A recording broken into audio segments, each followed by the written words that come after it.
Hey, it's Conrad Thompson, and you're listening to My World. And of course, we couldn't do it without the Hall of Famer himself, the greatest professional wrestler of all time, your friend and mine, Double J, Jeff Jarrett. Jeff, how are you, man? Oh, Conrad Thompson.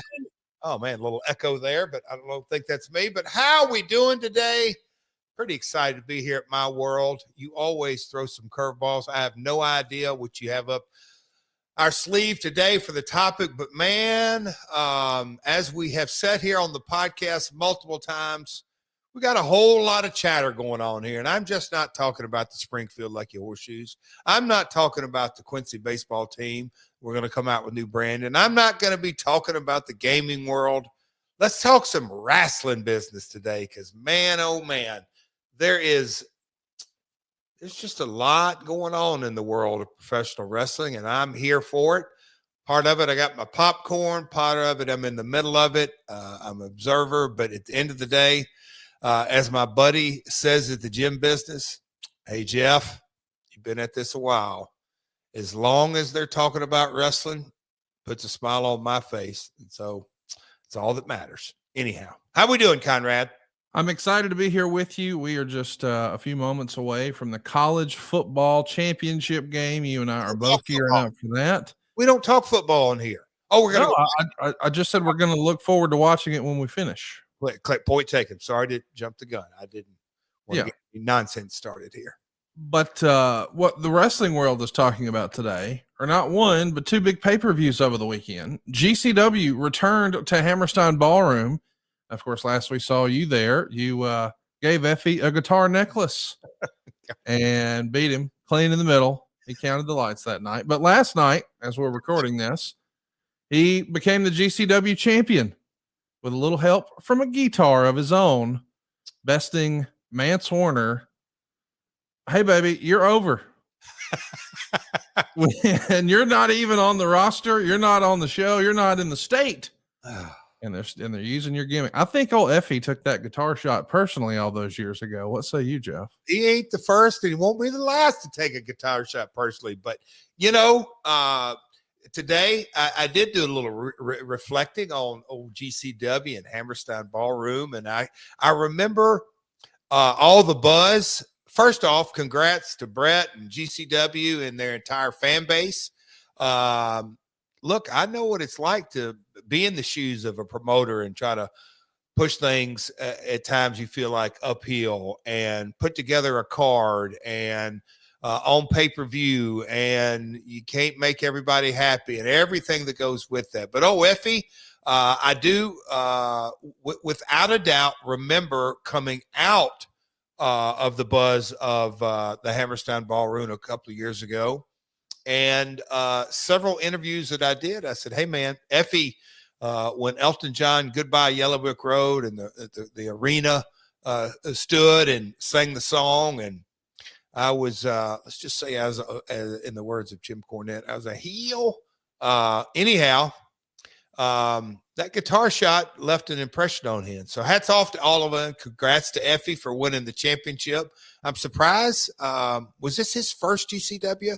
Because I would have thought he would have been champion before, but maybe not. But I think this is his big crowning moment. You know, they're getting ready for their next big show, which they plug throughout the pay-per-view. Of course, it's going to be in Las Vegas. The Collective and Joey Janela Spring Break, where we're actually going to see Sabu wrestle his last match against Joey Janela. Get out of here. Happening in Vegas, WrestleMania weekend. What'd you make of that announcement? Sabu, one last time. Is it SabuLastMatch.com? Conrad? Nope, I'm not promoting it. No, I'm kidding. Man, what a history. I mean, boy, me and Sabu and Judge Dredd, and I'm trying to think, a couple of folks came into USWA late 80s. Rob Zukowski, you may know him as RVD these days, but way, way, way back when Sabu first came in. And now here we are, his last match. I'm sure there's going to be multiple cameos, but Sabu, man, we had a lot of fun time, some fun times in TNA. So it's pretty cool. Joey Janela, man, you do have your work cut out, and I'm sure he'll put on his working boots. But that's pretty cool that he's going to call it a career, and it's going to be WrestleMania weekend in Vegas. Hats off to them. It is interesting to think that Sabu has literally been everywhere, including TNA back in 04 is when he first started working for you guys. I think his first match in TNA was against Lash LaRue. I can't wait to talk a little bit more about Sabu in the future because I'm sure we will as we get closer to April. But yeah, other news coming out of the show, two other big news items I wanted to hit with you. The former Baron Corbin made his debut outside of WWE, his first ever non-WWE match, and it was under Bloodsport rules against Josh Barnett. Of course, he's using his real name, Tom Pestock. I hope I'm saying that last name right. Heck of a guy, nice guy in real life, and born and raised in the WWE system, of course. Before that, professional athlete in the NFL. Now he's competing in jiu-jitsu competitions and doing very well for himself. So Bloodsport was an excellent way, I thought, for him to make that debut. I'm not sure that the Hammerstein GCW crowd knew exactly what to expect. This is the first time we saw Baron Corbin outside of WWE using his real name. I, for one, thought it was a great first effort. You know, the first time we get to see him, as Bruce would say, with a fresh coat of paint. What do you think about his future in wrestling? Well, you know this, but I'll let the listeners in. So what a weekend around the Jarrett household.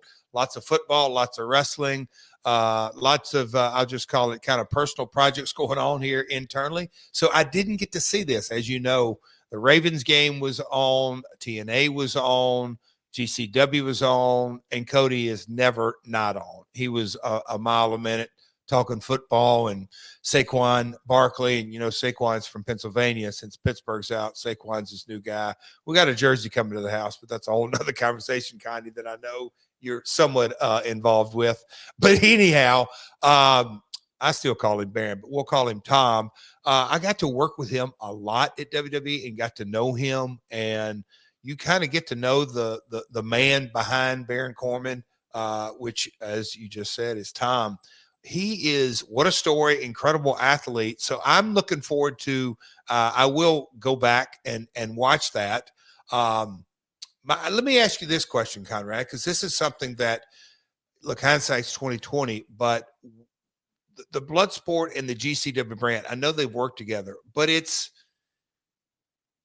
two different things to me in a lot of ways. Did the GCW crowd accept it or just not as engaged? What was your feedback, just kind of from the general crowd response? Because Baron is a hell of an athlete and a good talent, a very good talent. There wasn't any crowd response, but that's not anything against Josh or Tom. I don't think there was any crowd response for the second half of the show. Respectfully, once Alley Cat got hurt, man, the whole vibe changed. And I'm sure you've been in shows like that where you see someone get injured for real, and boy, it just feels like it's hard for him to come back. And it was a long show, and there's a lot of talent and a lot of different styles. And there was some problems with the commission because, well, Allie left in an ambulance. And as you know, in New York, you've got to have an ambulance there. So I had to wait till they could get a second one. And it was a circumstance. It was less than ideal. It was a major curveball. And I don't know that crowd response is necessarily something that I would gauge too sternly on this show because of the injury. Does that make sense? Oh, yeah, definitely. Well, it's, I don't want to call it Murphy's Law, but there are some things that happen. You know, takes me back a couple of different things. I can remember many a spot show in the USWA day, Conrad, that some kid would pull the fire alarm and you got to empty the building regardless. There's no questions asked. Match got to be stopped. And, you know, many local promoter would say, hey, let's get him back in the building and have have an intermission. And look, I learned this from other promoters, and I'm like, that's the opposite thing you do. You got to start giving them action right away. They'll settle in. And when they're settled in, if you make things worse by set of circumstances by dragging out even further. So yeah, I was well aware that things went from bad to worse. It just, as far as the time and the delay, takes people out of the moment. That fire we had at the pay-per-view with the pyro, that we had to empty the entire impact zone and then get them back in there. That was a challenging set of circumstances. So things like that happen. Unfortunate that it happened on their Hammerstein show. Pulling for Alley Cat, universally loved by everyone in the locker room or anyone who works with her. What's I the mean, latest update? I've worked all morning and calls all afternoon. really, really, really bad break. Looks like 3 breaks, 2 of them nasty looking. Going to be out for quite a while. There's a GoFundMe that we will make sure that we retweet from our account. It's all over my account. But they had an original goal, I think, of 10 grand, and they very quickly surpassed that. Good. And then they moved it to 25, I think, and they very quickly surpassed that. So she's going to be out for quite a while. This is going to be a long recovery, but she was making some strides in GCW. It felt like she had become one of their major players. So her being on the show sucks. Yeah, the chemistry between those two, Yeah. it worked. It clicked. Again, I'm going to go back to Effie. He's a really good talent. She got a guitar necklace too, didn't she? She sure did. Man, Wore it like a champ. everybody gets one. I don't know if you saw, but PCO was there on the pre-show, and they gave him the live mic, and he had a chair brought into the ring and a sledgehammer, and then the TNA digital title. And they talked about how he'd worked there for 3 years, and now he's smashing the belt with the sledgehammer. Very quickly, they cut his microphone, went to commercial. I thought this was interesting, to say the least, because that's what everybody likes about wrestling, right? We want to know, hey, was this part of the show or was that real? And just the idea that there's even a little bit of buzz about that makes me happy. That's wrestling. So Yeah. where is it going? Regardless, we'll keep it up in the air. What's the fallout as of the end of the show? Any social comments? Again, Conrad, I went to bed and woke up, and I was in 5th gear by 5:30. Well, let me see if you saw this. Triple H, in advance of TNA's pay-per-view, tweeted out promoting the TNA pay-per-view. Huge night ahead for our friends at This Is TNA. Excited to watch hashtag TNA Genesis tonight live on pay-per-view. He quote tweeted an official TNA account tweet. And I'm wondering, did you ever, in all your years, back when you created this shooting match in 2002, imagine you would see that? I can't. Nobody would probably put that on the bingo card. The first thing that came to mind, and I knew about it last night, was, well, I guess the name TNA isn't completely, that so many people just tried to rag and bag on it, and I get the, I'll call it constructive criticism. I really do. But man,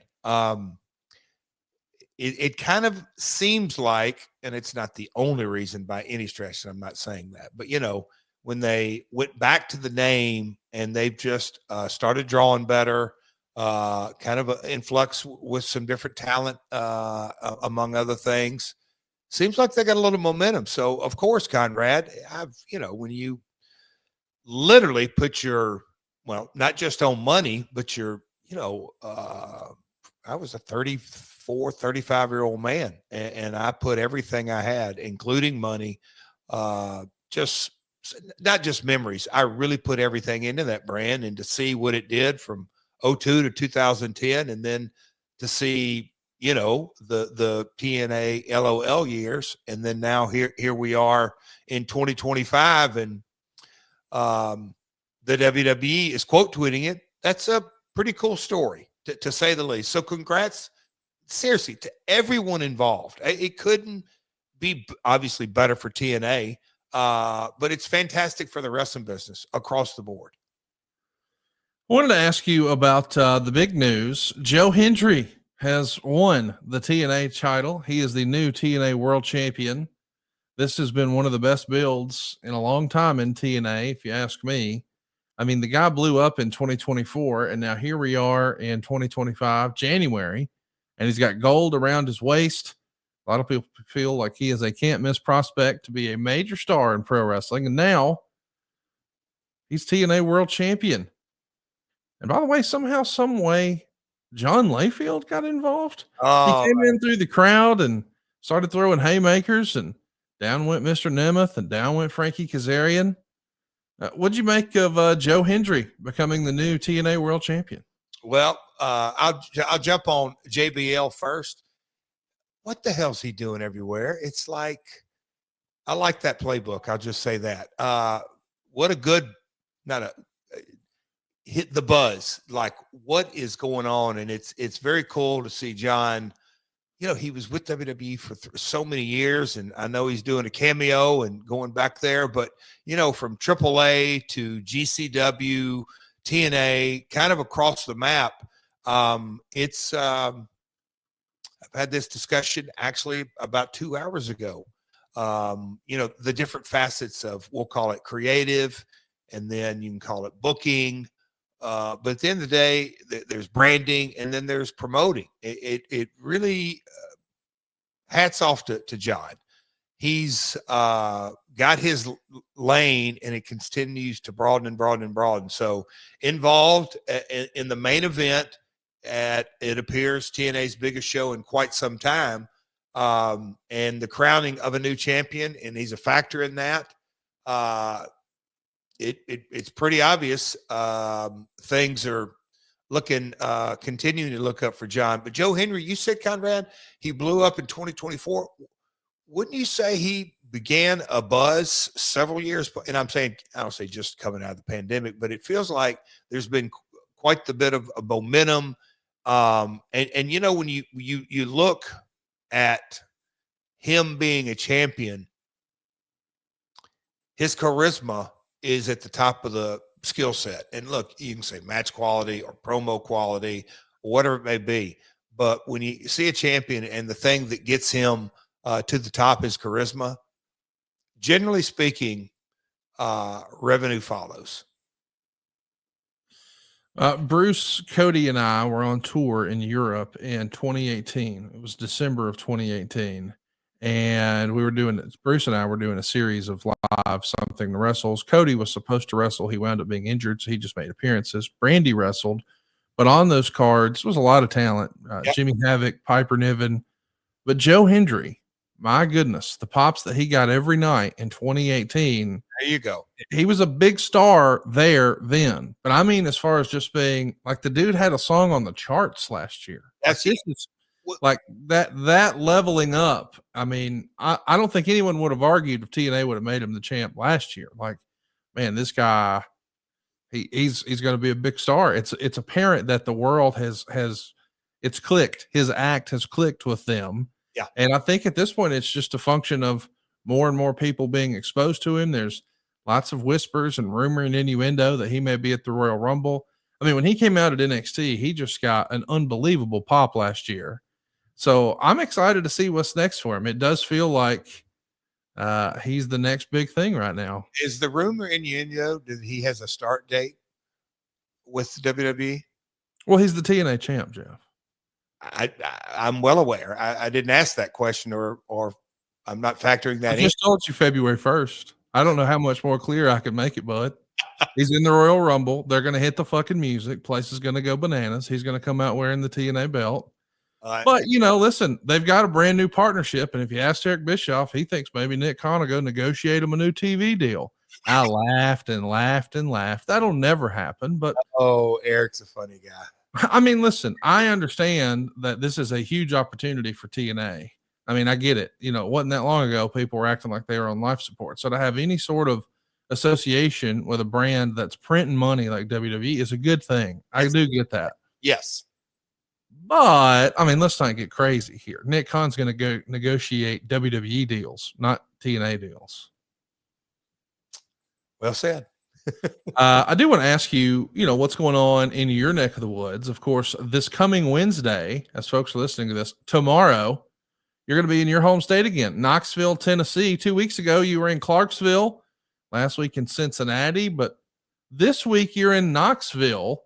And the entire world wants to know what's next, because last we saw, MJF was mouthing off and he got smacked for it. Let's take a look. But you know what really pisses me off? Slap nuts.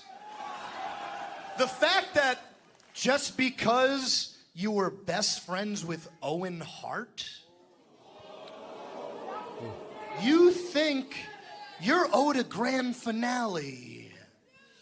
You know, you might have had all of these stupid, simple-minded schmucks convinced, but I see through your bull.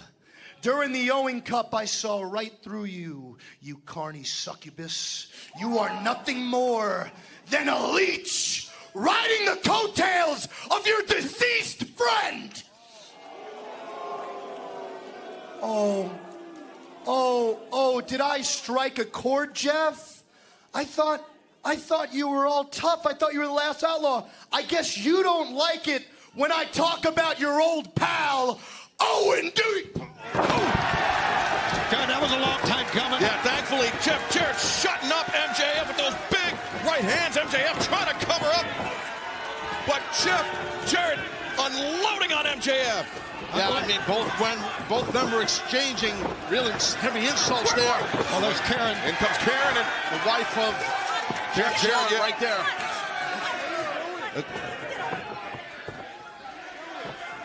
Look at MJF. Max, what the hell are you doing? What was wrong with him? Look at him run. What a freaking coward. And by the way, I know some of you have to defend wrestling in your household or in your real life. Hey, don't you know? Show them this picture of MJF next time somebody's wondering. He actually tweeted it out. Yeah, there you go. That's what wrestling is right there. What happened, Jeff? So we just let employees hit one another now with zero consequences.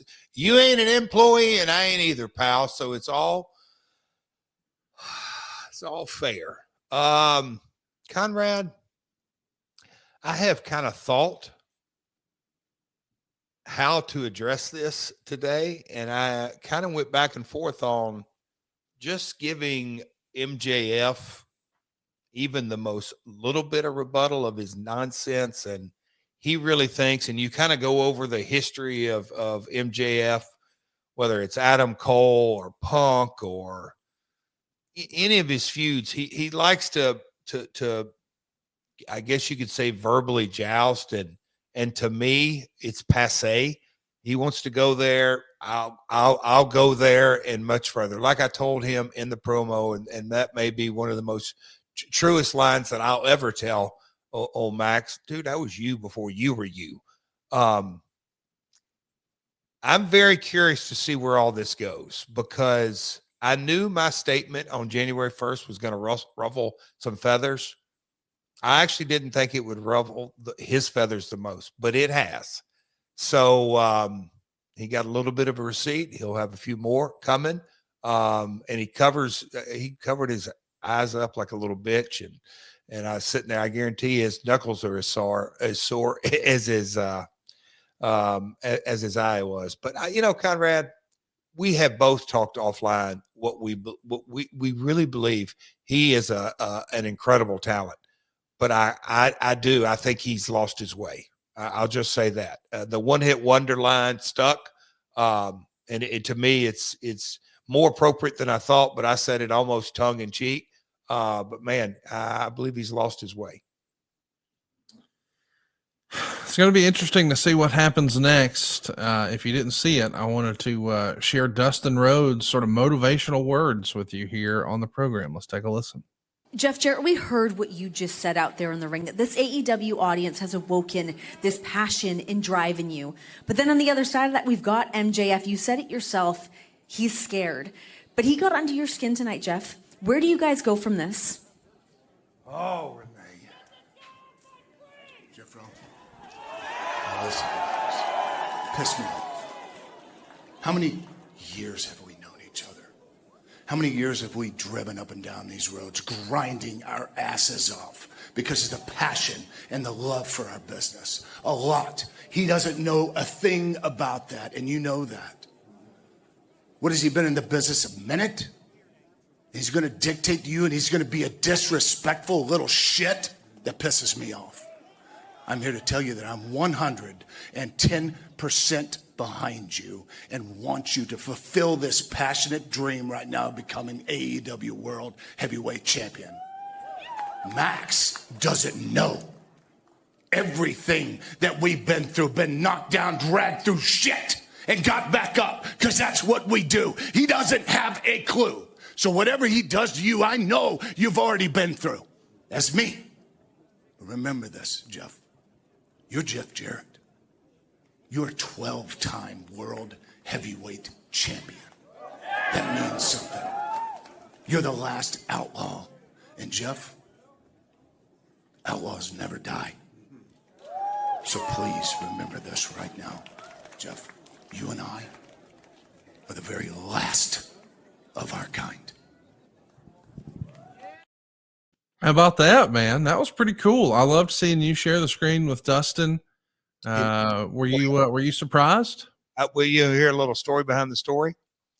So somebody came up to me before this promo. Obviously, we got out of the ring, and Karen tweaked her ankle, and so I was over there with her, and then the docs were looking at her, and she's fine. So I was going my separate way, and I knew I had a promo, and a guy came up to me and he said, "Hey," he said, "I got to ask you, is Dustin really upset?" And I said, "Well, what do you mean?" He said, "Man, he screamed back here twice during your promo." And I'm like, "What are you talking about?" He goes, "Dude, I'm telling you, he's upset."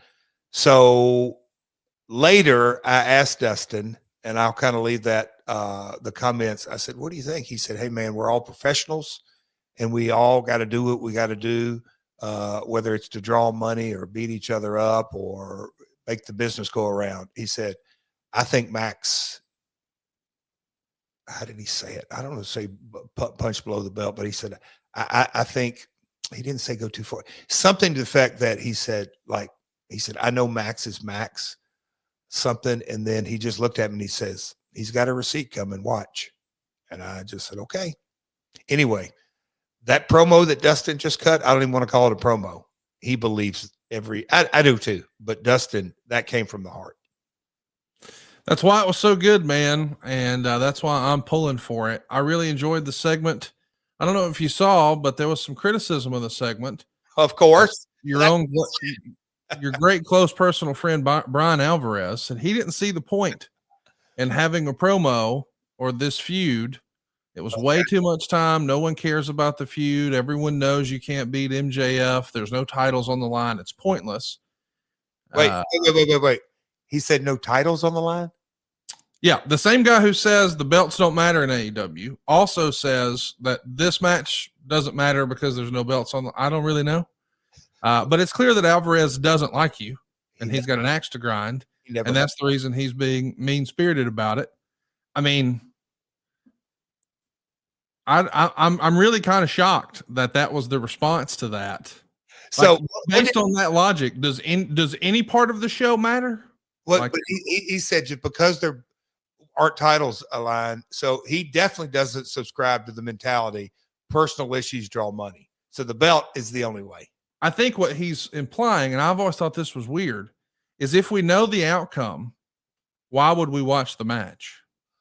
Because it's a waste of time. Damn, you know, Conrad, my entire childhood, and I mean this, every program that Jerry Lawler went into, there was no doubt in my mind at the end of the program, Lawler was getting his hand raised. Now, let me ask you, does that apply to Hulk Hogan? Does that apply to John Cena? Did that apply to Stone Cold? Did that apply to Roman Reigns? I'm just wondering, you know, there's a little bit of a pattern here. What the fuck are we talking about? This is one of the goddamn stupidest fucking things that's ever been said. Oh, it's almost as stupid as saying Blue Chew doesn't work, because we know it does. You'll get a raging hard on like the one I got for stupid wrestling takes. Let's go have better sex with BlueChew.com. Okay. Maybe if you got a really cold take like that, you can have the Blue Chew and go fuck yourself. Blue Chew's the original brand with chewable tablets. So choke on that, slap nuts. These erection enhancing tablets help men achieve stronger, harder, and longer lasting erections for sexual activities. Blue Chew's putting its money where its mouth is, and they're offering you a month free. The process is simple. Sign up at BlueChew.com, consult with one of their licensed medical providers, and once you're approved, you'll receive your prescription within days. Blue Chew's tablets are made in the USA, prepared and shipped directly to your door. You can take them anytime, day or night, so you can plan ahead or be ready whenever an opportunity arises. And here's the best part. It's all done online.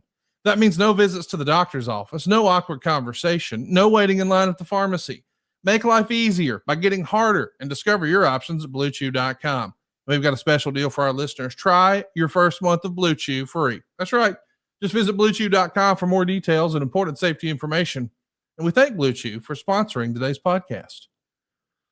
So, Jeff, we've got a big show coming up tomorrow. We got Cope versus Pac. We haven't spent any time talking about that. What do you think about Adam Copeland calling himself just Cope, the rated R superstar Cope, C-O-P-E? It's branding. It's his call. If that's what he feels, you know, I think at the end of the day, and look, it's a business, so I completely understand. Edge, and I get it. He doesn't own the IP and all that, but man, when you're Edge on TV for 20 years, 5 years, yeah, 5 years, that's a mountain to climb. So, kind of wish he had started it from the day he walked in. But hey, man, from this day forward, charisma is what gets you rocking and rolling. And look, who's the guy who's changed? Is it Kanye who's changed names a couple of different times? Look, you're thinking of Puff Daddy, probably. Oh no, Puff Daddy, but what was Kanye? Yeah, he's just Ye now. Yay. Yeah, that's what I'm saying. But I just think it's much ado about nothing. I'm to your point. I get if he liked being a 4-letter name, if he just came in as a 4-letter name. But as a guy who's been watching wrestling, I don't know, forever, I kind of thought it was cool. It was like when Diesel became Kevin Nash, when Razor Ramon became Scott Hall. We just went with their real name. Yeah. And that made them, to me, cooler than a lot of guys in WCW who were using gimmick names. Like the idea that they were using the real name felt real to me. Again, as you said, it's his call. I thought it was interesting, though, that there was even discussion about it online. It's almost like, hey, who cares? That's really, yeah. But again, man, oh man, you think about, well, today being MLK Day, and I'm saying Inauguration Day, just the narratives that get out there, and gosh, the drone talk, and I don't want to get political here, but it's just like, my goodness, people just kind of dive off into the deep end of stuff, and that, does it really matter? No, but that's their prerogative, and they can post about it all they want, Connie. I do want to ask you about some of the other matches that are happening this Wednesday. Private Party has been announced against Hurt Syndicate. Julia Hart and Jamie Hayter. That's going to go down their second time. They hooked it up at the beginning of the month. We're also going to get a face-off with Will Ospreay and Kenny Omega, two of the biggest stars in the world. Kenny Omega in Tennessee twice in the same month. Never thought I'd see it. Yep. And we've also got Samoa Joe and Nick Wayne. We've seen it before, and a young upstart and Samoa Joe. We saw this with Hook. Now we're getting Samoa Joe and a young upstart and Nick Wayne. Man, this ought to be a fun show. Jam-packed. I got to assume that the Last Outlaw is going to be in Knoxville tomorrow. I am going to get on I-40. I did some phoners this morning for the Knoxville market. I did a sports talk show, and man, great host. And we talked Tennessee sports, basketball, football, old school, new school. But they were asking me, because we got into 3-point. I mean, I'm about, the basketball junkie and those kind of conversations, and Vanderbilt beat the boys and girls, 2 upsets this weekend. And anyway, we went through all kinds of stuff. But the one of the hosts asked me, kind of like, Jeff, the evolution of the industry, you've seen a lot, blah, blah, blah, blah, blah, and all that. And I said, well, funny you say that, because I believe that how has the business evolved the most? And I said, the basics will never change. Connecting emotionally, personal issues draw money, something to that effect. But I believe the athleticism is what has evolved the most. But that's the exact same thing when you watch any pro sports. It's like guys are bigger, faster, stronger now today than they ever been. But I think the 2 guys that exemplify that the very most are Ospreay and Kenny and Omega, and they're both going to be in the same ring. I'm curious to see where all this goes. If there is a match to be made, and I know they've had one before, but I believe built right, promoted right, digging in, invest. I'm excited to see where this goes, because, again, the best of the best of the best from the athletic point of view are those 2, in my opinion. I can't wait to see it. And I'm also looking forward to seeing Double J in Knoxville. But there is going to be somebody that you probably need to give an attaboy to. I don't know if you were there to see it, but over the weekend, there's reports out that Christopher Daniels quietly had his very last match. It was on AEW Collision Saturday night against Hangman Adam Page. They pulled out all the stops. And there's reports online that this was his last match, but he didn't want to make a big deal about it. I know that he was basically almost a day one guy for you in TNA. Yes. You think about those Orlando days, and man, he was such a central figure in so many classic moments. We were just talking about, Elix doing the cage walk and what a big deal that is. Christopher Daniels is there for so many of those major moments, including that three-way that was one of the first matches in America to get 5 stars. I mean, it was really something to see him in TNA. And now we know he's got a great job behind the scenes with AEW, helping with talent relations. And he's a critical part of that whole operation. But anytime a guy has his last match, it's a big deal. What do you think of this report that Christopher Daniels is hanging him up? So this conversation, as it relates to me, Conrad, and I know I have zero say in this, it'd have to be continued. I got the text, and I'll leave it nameless because that would be not exposing somebody. I just don't want to reveal the name. Said, hey, did you know that was Chris's last match? Something to that effect. I text, why? Does it have to be? That caught me off guard. And here's why. If this is his decision and he really, in his mind, and I've heard my father and Lawler and a couple of other vets, old timers, I've heard them say different stories about they knew it was over, or this guy, so-and-so, there was no amount of money, or he walked out, went up to the promoter, turned his money back in and said, I'm done. I'm not going to take all the different kind of stories. But if this is Chris's call, cool. But man, do you know how many people that get into this business today or have over the last, because Chris has been in, I think 30 years, I heard. Not many people get to have the career of a Christopher Daniels. So if this really is calling it a career, I'd certainly, I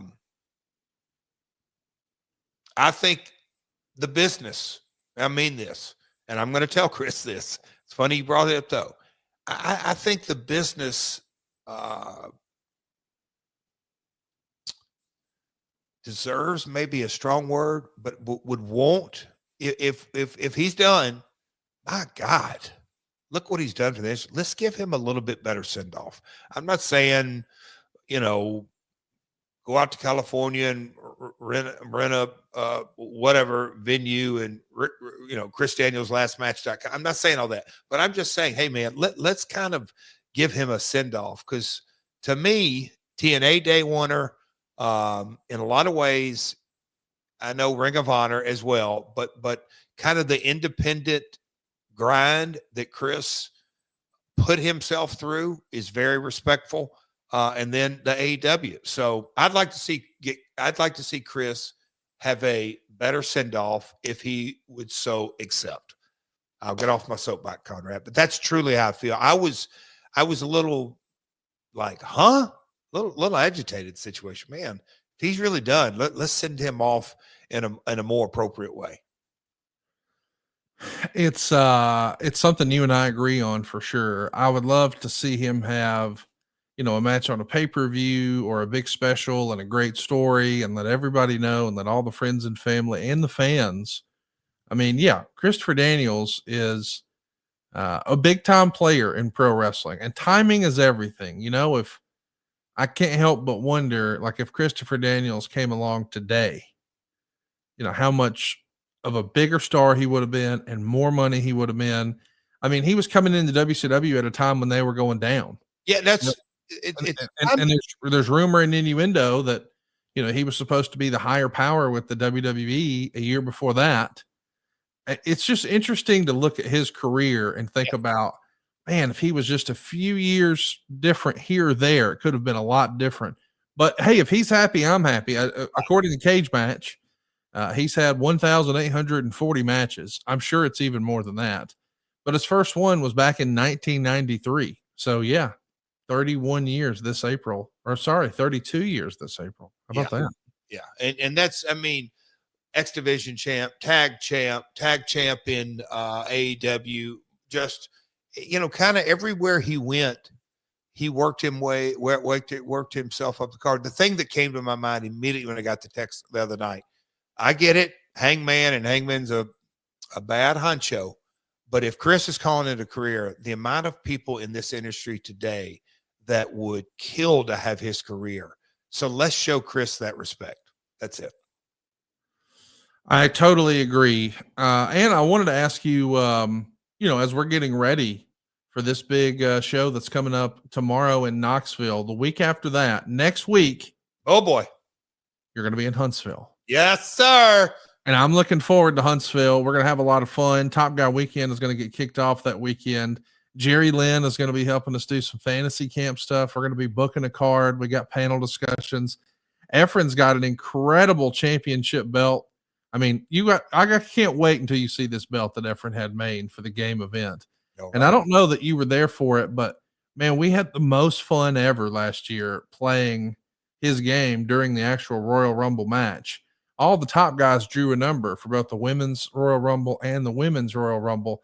So it added that element of, hey, whoever's coming out next, not only do we get to see who the superstar is, because listen, let's be honest, once you're past about 10 years old, you know when somebody comes out like, hey, that guy's got a shot to win it, or, well, really there's no shot there. But the added element of, wait a minute, who's got that number? Who is that?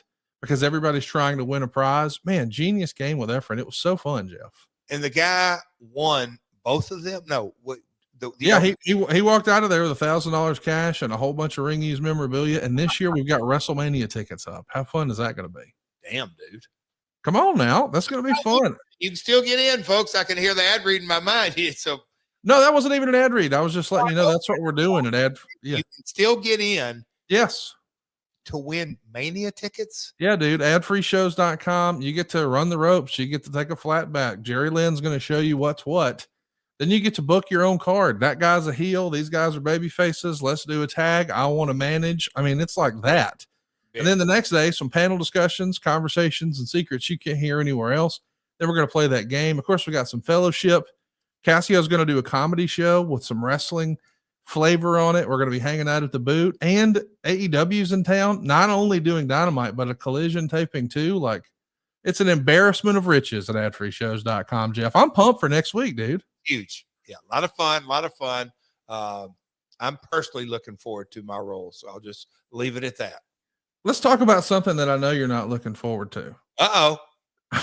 What do you got? You're going to bite. Okay. Well, last week we were winding down our conversation about Final Resolution 2005. Really, we never even got to the pay-per-view. We're just talking about all the craziness that exists. You know, Abyss, is he in or is he out? And some of the other notes. But there was one piece that happened in January of 2005, 20 years ago, that made the Observer. And I've never talked to you about this, but I want to get you on the record here, and I'm sure there's going to be lots of comments and commentary. Here we go. Jarrett worked on a January 8th show in Wayne, New Jersey, and had his photo taken shaking hands with Rob Feinstein. That certainly made Jarrett look bad on the internet when the photo circulated, being that Jarrett for a long time banned his talent from working for ROH, claiming it was due to Feinstein being there. Feinstein has spoken with them about, when his non-compete is up in June, if they're ready to do house shows, about being their local promoter for Philly area shows.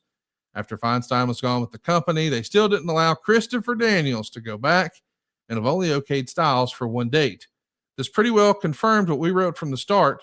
It was all a matter of Jarrett and Bob Ryder being mad because how supportive Styles and Daniels were of ROH as a promotion while under contract to TNA. Now, man, talk about some false equivalencies. We got a lot of stuff going on here that I want to break down. So let's just start with the end first. Were you and Bob Ryder pissed off that AJ and Daniels were vocal with the internet wrestling media about their love and support of Ring of Honor rather than love and support of TNA? Did you take that personally? You're half right. I wasn't. Bob was. but Bob took it personally. Well, he took everything personal, that I wasn't always completely clued in. Like, what am I missing here? Because again, God rest him. And Bob, you know, I put him up there, Conrad, I'd say top 3 of the pioneers of internet reporting on wrestling. Wouldn't you put Bob up there?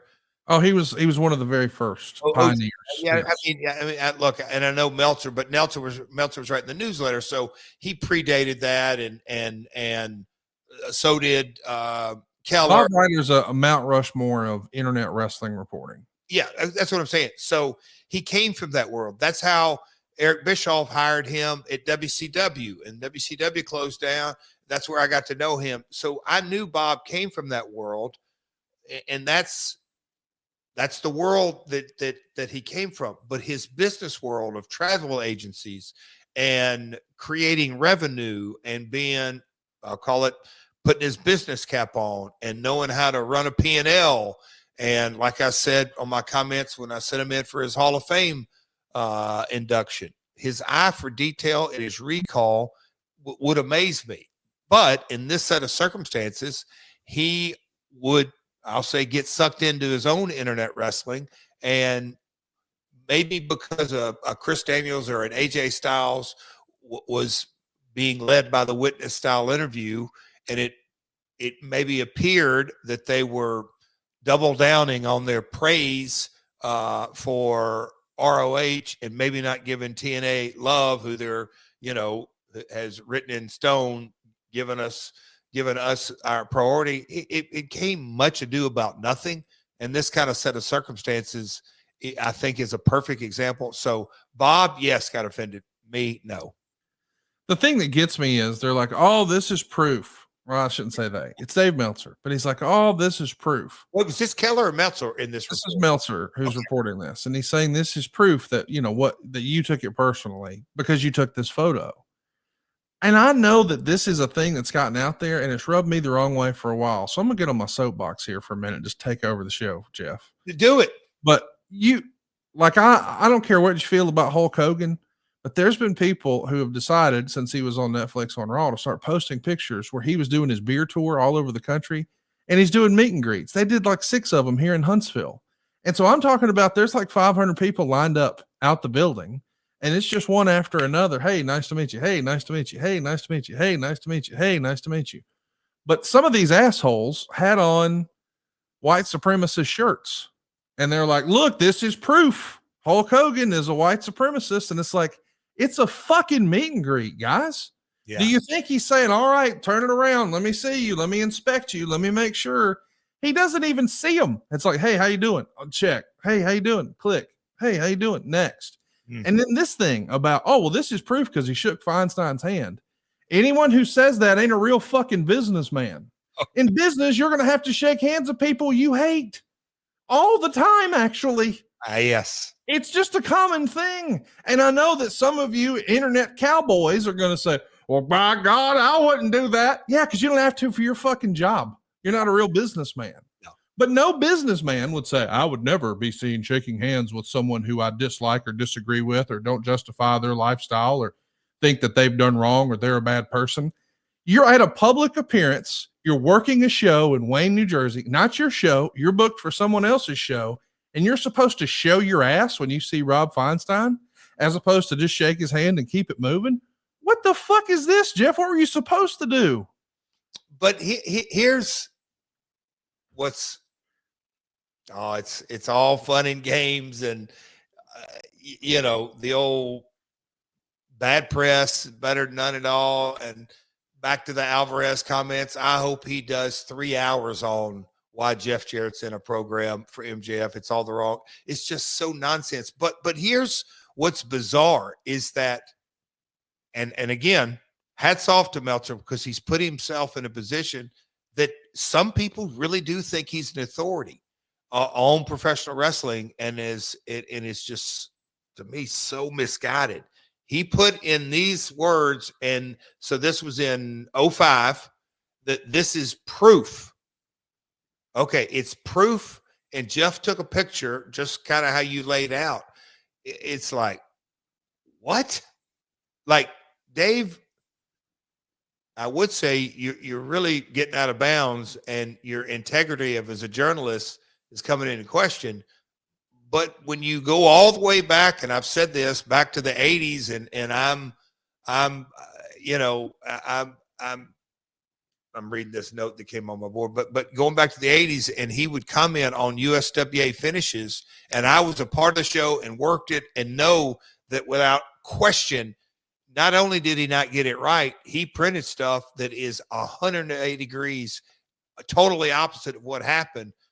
There never was integrity to begin with. So it's just kind of nonsense. But man, he's a part of the industry. Journalists are part of the history. It's part of what kind of make it goes and round and round.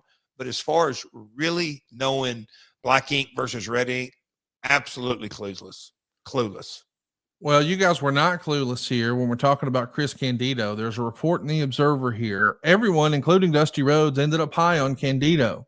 He'll be a regular. Rhodes has seen Candido while doing indies and felt he was clear-headed and in good shape. And that was the word going around at the tapings as well. Rhodes is also high on Cassidy Riley, who came in for job duty. I wanted to talk to you a little bit about Chris Candido. He had come in as just a one-off to lose to AJ Styles, which is a good match. I would encourage everybody to go to YouTube, Chris Candido, AJ Styles, TNA. He's so impressive that he winds up getting a job out of it. We are going to spend more time talking about Chris Candido as we dive into more 2005 topics. But he's a guy who not too long before this, it felt like the wrestling world had sort of written off that he's a lost cause. Your booking of him created an opportunity for him to have another shot at a full-time gig. What made you want to roll the dice on Chris Candido? And I'm glad you did. Yeah, and it's not really my booking, but Chris has always, and again, Chris and Tammy came to Tennessee. I don't think Tammy was even graduated from high school. I know Chris, we could probably look that up when he first came to the USWA. They were really, really young. Chris, as they say, was a good hand then. And so roll along and him and Tom, their gimmick in the 90s, mid 90s with WWF, he's always been a heck of a talent. And again, the set of circumstances at TNA, we had our core guys, and I'm a big believer in keeping the show as fresh as possible. And however his name came across the list, it was a no-brainer to bring him in. And I don't remember who specifically. Maybe it was AJ, maybe it was Daniels, maybe it was somebody else, maybe it was Dutch or whoever that said, "Hey, man, let's give Candido a shot in here." But Chris, always a very good talent. Yeah, he had just turned 19 when he started wrestling in the USWA back in 1991. Damn.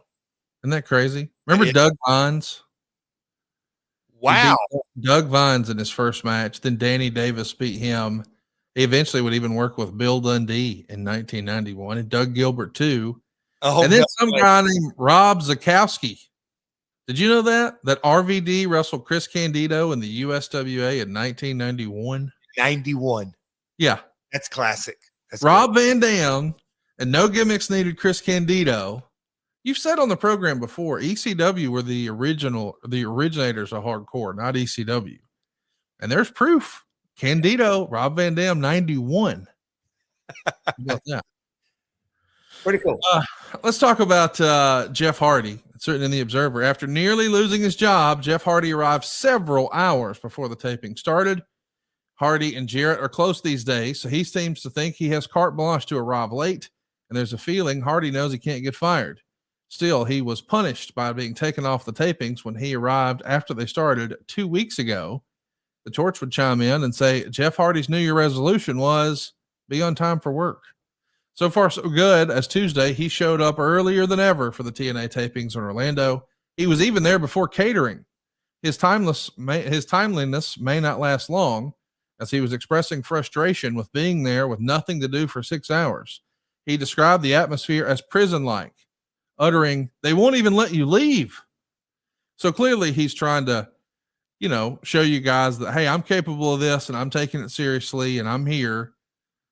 But I do want to scratch my head about that sometimes, because that still happens today. Call time is several hours before the show. And I know that once you're running the show in TNA, you get it. I mean, you're the one helping make the rules. So, of course, you're in favor of it. When you were, quote unquote, just one of the boys, did it annoy you that there'd be a 1 o'clock call time for a 7 o'clock show? I'm just one of the boys right now, and I still, now, you know as well, our good old waffle stomper, Mr. Silver, our crackpot producer, as far as being straight up exactly on time, maybe a 10-minute, which I'm going to do better about. But no, I do think it's a production day. Get there. Things just are better when you have time to talk through it, but I get it. There's others that no matter what, Kevin Nash did not like to get there early. He'd think about it, talk about it the night before. But when he got there, he didn't want to sit around for 4 to 6 hours. Two's about his limit. Same with Hardy. Hey man, let's talk about the night before, and then I'll get there.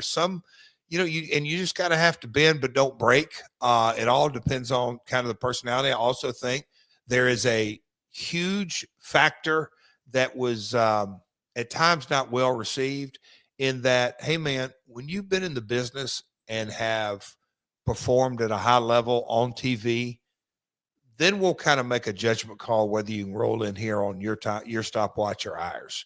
Until you kind of earn your stripes, be here on time. That was always kind of my mindset, that Jerry Lawler could walk in a building and be dressed in 5 minutes and go out and literally tear the house down. I saw him do it many. Matter of fact, I've gone to the ring on a 5 or 6 match spot show, Lawler not in the building. Lawler let whoever know by message, and I would know by watching the back door and a signal. When Lawler got to the building, go about 5 to 7 minutes more. That's plenty. And he'll go to the ring and work. I don't know how many times I've done that Lawler would walk in while my match was in the ring, and then he'd go on out. When you can do that consistently night after night, then you set your own schedule. Until then, be on company time. Man, did you see, I know you saw a little bit of it. Did you see the response that TNA crowd had for the Hardy Boys over the weekend? Man, what a pop. Well, that name, and I can remember like it was yesterday. Hey man, what do you think about Charismatic Enigma? I'm like, that's you. I don't have to think about it for 2 minutes. There is something about, and Jeff is a shining example they're going to talk about that. I mean, back to the days when he was doing jobs, and Scott Hall, Razor Ramon called him Ice, as in Vanilla Ice, just because Jeff had a streak down his hair, and he didn't look like Vanilla Ice, but Scott thought he did. But anyway, he has just always been a very unique but highly charismatic individual, and the people respond. They exploded for him last night, and I couldn't be happier for him. We've been in some valleys together, and so to see him come out the other side of it, his wife Beth and kids and everything about it, he is a gentle, kind soul, and so I applaud all the success he's having right now in more ways than one. I, for one, am convinced that there's going to be a handful of really big singles matches for him before it's all said and done. Don't you think? And I think, well, not to get too philosophical, but everything works out exactly the way it's supposed to. Yes. The valleys, the peaks, there are no such thing as peaks in life. If you really look at a mountain, you have to have a valley on each side. Jeff has, he's definitely had his peaks in his career and had his valleys, but you can almost just kind of feel the energy. There's a groundswell right now, Jeff. Yeah. And there's nothing anybody can do about it, positively or negatively. It's happening on its own. Did you see, I think I sent it to you because it was all over social this weekend. I had multiple people send it to me. Did you see the tweet that went somewhat viral? I don't even know that it was a tweet. Maybe it was on IG or even TikTok about what Jeff Hardy has meant to the African-American community. Dude, It's unbelievable. that That thing blew up. I had multiple people who aren't even wrestling fans who sent it to me. They just knew, oh, this is about wrestling. So it was reaching people outside of the internet wrestling community bubble. And I was like, man, this is just getting bigger and bigger. I still think that pop for the Hardy Boys was out of this world. And they've got a handful of really, really big matches in front of them. I don't know what that looks like, but what's possible. And it just feels like Jeff Hardy's probably got that same amount of singles matches too. You want to talk about over? People throw that around for a lot of wrestlers. A friend of ours says people misuse it, and there's only a handful of people who are really over. Jeff Hardy's really over, right? Oh, well, when I don't want to draw it directly to this, but they made their first ascension attitude era. Look, they were up next when I came through the curtain at Good Housekeeping match that same night. And I think the report was, they stole the show. I don't say that was a coming out match, but that's when their real ascension. So it goes back to 99 when you've had a role like that. And, Matt and Jeff's obviously real brothers, but real chemistry and just kind of their evolution. Timing's everything, and they both have good timing. You can just kind of see how the house of cards is being built. It's exciting. Again, you just can't kill a memory, and the iconic memories that they've had through the years are the ingredients to this groundswell. I wanted to talk to you a little bit about Rikishi. There's a note about him in the Observer here. Rikishi's now interested in working TNA, particularly after somehow hearing what DDP is getting. I don't know if there's anything to this or not, but DDP, according to Rikishi, is getting $5,000 to $7,000 a week and has signed an exclusive TNA deal. Rikishi hadn't contacted TNA because when he was released, he was told that he'd be brought back at some point as long as he didn't go to TNA. And now he realizes WWE isn't bringing him back. I know we don't talk about other people's money, but even I was like, wait, in 2004, DDP was getting $7,000 a week. I could see it once she had some of that sweet, sweet Spike money poured in, but in 2004, that's a stretch, isn't it, Jeff? Is that Keller or Meltzer? That's Dave Meltzer. See, it's just bizarre how there's no way he could have remotely come close to validating that. That number is just brought out of thin air. I don't even think Dallas would have come up with that number, to be honest with you. Excuse me. Just total nonsense. Total nonsense. And on Rikishi, I don't know where you're going with this but from the day in creative, it was discussed. And I don't want to say it lengthy.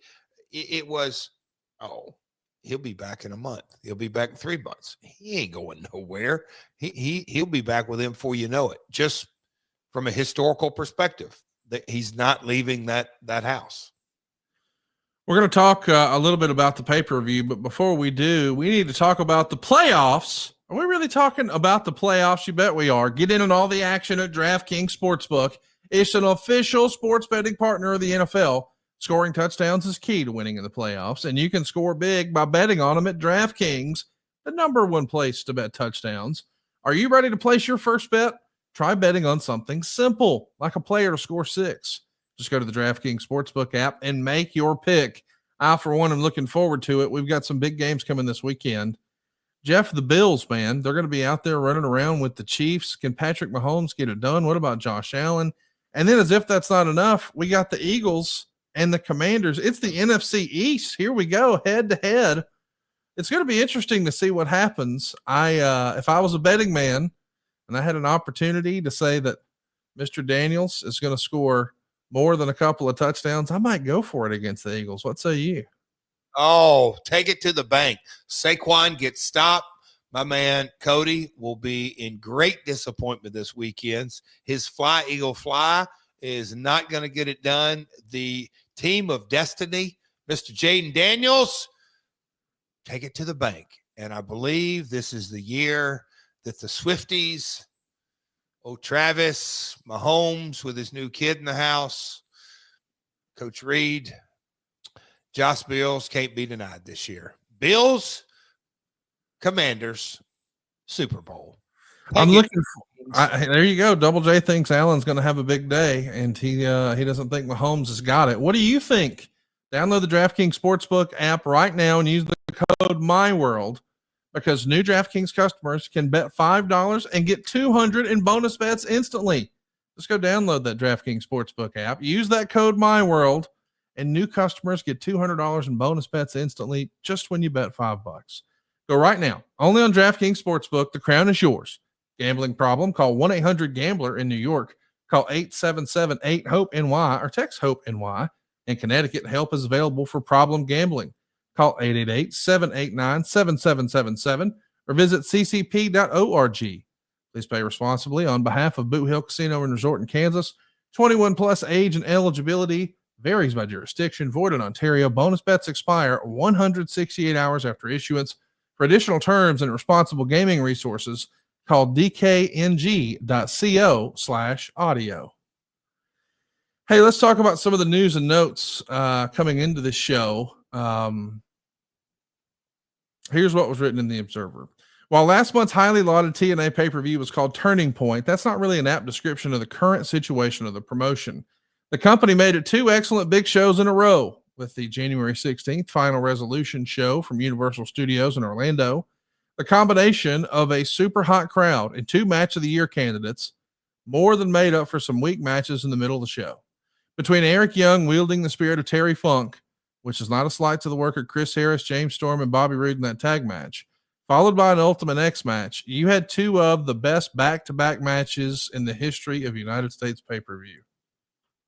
What do you think of that, Jeff? He never gave compliments like that, but look at there. That's why it's all over the place. But look, and we've said this from time to time, but if and you just have to go back in time, but if there's a tag match that is like a sleeper that you're like, oh, come on, Eric Roode and Bobby Young, Harris, Storm, it's probably pretty good. Go out of your way, come back, give us a little comment on social media and just say, you know what? That gum last out. Oh, you were right. Eric Young absolutely stole the freaking show, and he did. Dave would also write, the belief is the Carters have given Dusty Rhodes 6 months to show progress. Do you remember that being accurate? Does that sound right? Never a timeline. Never. I mean, it was, boy, hindsight's 2020 on this, but it was such growing pains, and they didn't know what they really wanted in a creative guy. Dixie, I say her influence was obviously a part of, hey, the patience, and I get it, that they want a return on investment, but they didn't really know what they want. And Dusty put a sales job, which started with Dixie and then went out to the ranch and all that, but they never gave him a time limit at all. I do want to ask you about this other note here. As noted last week, Dusty Rhodes has changed what the Jeff Jarrett Dutch Mantel direction of going with Monty Brown as the top babyface star of the company to building pay-per-view main events around Jeff Jarrett versus Kevin Nash. As noted last week, you can see the theory behind it, and even Rhodes' rationalization was that he has to show numbers now rather than building, and Nash is a much bigger name. Now, that's something that I don't know I remember reading at the time. You and I have talked about Monty Brown as being one of the biggest what-ifs in TNA history, but I didn't realize, as Arn Anderson might say, it was Dusty who cut his water off. It's kind of surprising to me. Well, and again, it's, you just got to look through it through the lens of the journalistic reporting done on it, in that my best recollection was, like any person who takes over creative, on the one hand, you think, I've got to put my best foot forward. I've got to make immediate change. Maybe a more wiser owl like Dusty, who's been there, it's like, okay, let me have a little patience, a little build. Let me think this thing out and book as much as long-term as I possibly can. I do remember me and Dusty having conversations, and I believe this from the beginning, is that the last thing we want to do, not just to Monty, to any talent, is give them the title. And I'm talking about the title, make them the world champ, the one that the whole promotion revolves around. give a talent a title when he's not ready, because there's only one way he can go, and it's down. And having the metrics, if you will, or the lack of metrics, this is prior to social media. So all of it was really on our gut. Yes, the pay-per-view was the biggest one, but television ratings were almost non-existent. So you had to go on much more of a gut. And that, so instead of, as Arn would say, Dusty cutting off Monty's water, I'd say maybe he just curbed it a little bit and said, let me make sure I'm sure when this guy's ready, we'll go with it. Nash, more of an established brand, if you will, safer bet early in Dusty's regime. So listen, the other major stories heading into this show, we've already covered in the archives. If you haven't already, I want you to go right now to myworldpod.com. That's our YouTube. It's totally free. I want you to hit the subscribe button and be sure to click the live button. You never know when we're going to go live. Hell, we may go live tomorrow in Knoxville, because I'll be there and Jeff will be there, and we can make fun of Tony Schiavone, who he might look a little different by the time you see him. Stay tuned. I do want to mention, though, in the archives, you'll hear about the Hector Garza story, and what a story that is. He's supposed to be one of the biggest baby faces in TNA, but now you'll never see him again. Check that out in the archives. My man was in the clink in Houston. There's also the Abyss situation. I quit. Never mind. I'm back the next week. And now there's an Eric Watts situation. This is directly out of the Observer. The Watts story would sound strange, except in wrestling, it really isn't. On January 11th, Bill Watts wrote a letter to a few friends, largely looking for advice on how to handle a situation. In the letter, he said that his son, Eric, who he is estranged from, had tried to commit suicide on January 9th by overdosing on pain pills. The letter stated he believed his son was in denial about having a pill problem, and Bill's attempt to confront the issue caused a rift between them. Bill, who wrestled a full-time schedule for nearly 2 decades during a period when he was always a headliner and working a hell of a lot tougher schedule, said that Eric's rationale was that he needed pain pills to wrestle, and Bill thought that was flawed. He believed that if you can't wrestle without pain pills, you need to get out of wrestling. TNA did have discussions during the week about whether Watts should wrestle Raven. Eric Watts denied anything of the like ever happened and blamed it on his father trying to bury him and being vengeful because Eric had refused to write a foreword in Bill's upcoming autobiography. However, that story holds no water because Bill was very upset with the contents of the letter he wrote became somewhat public knowledge. In no way was he trying to bury Eric publicly. It was obviously the act of a father who loved his son and was frustrated, even though they weren't on speaking terms. He didn't want to see something wind up like he had seen far too many stories end in wrestling, Von Erichs and otherwise, because people looked the other way and adopted the typical pro wrestling you see no evil, you hear no evil, you ignore the obvious signs attitude. There's truth to the matter that Eric refused to write the foreword for Bill's book because of a rift that came between the two of them and why they aren't speaking. Eric Watts at the show did admit to his marriage being in trouble, and that's why he wasn't himself. He wrestled Raven in what was a pretty bad match, to the point the call on whether Watts should have even wrestled, particularly since it was a match that nobody really cared about, and it could have easily been postponed another month, was questioned. Watts and Raven after the match said on the first spot of the match, where Raven used a drop toe hold and Watts slid across the mat to the floor, that Watts tore his trap muscle and separated his shoulder. Because of everything that went down, many were skeptical and felt it was just their excuse to cover for a bad match. However, it was the first move, and you could see Watts take a bad landing and grab his shoulder. A few seconds in, it's doubtful they would have known they were going to have a bad match and planned in advance in the first spot covering for it. At first, we were told Bill was going to publicly say this was just a misunderstanding and play the bad guy because he wanted it all kept private to begin with. But that didn't happen, likely because Bill, who has connections in TNA, may have heard Eric was using his vengefulness as the reason for the story. And those close to Watts thought Bill's reaction is he believes what he wrote and he didn't want to go public. And he believes his son is in denial. Man, goodness gracious. This is an ugly deal, you know, a rift between a multi-generation wrestler and his father. Boy, that sounds familiar to you, I'm sure.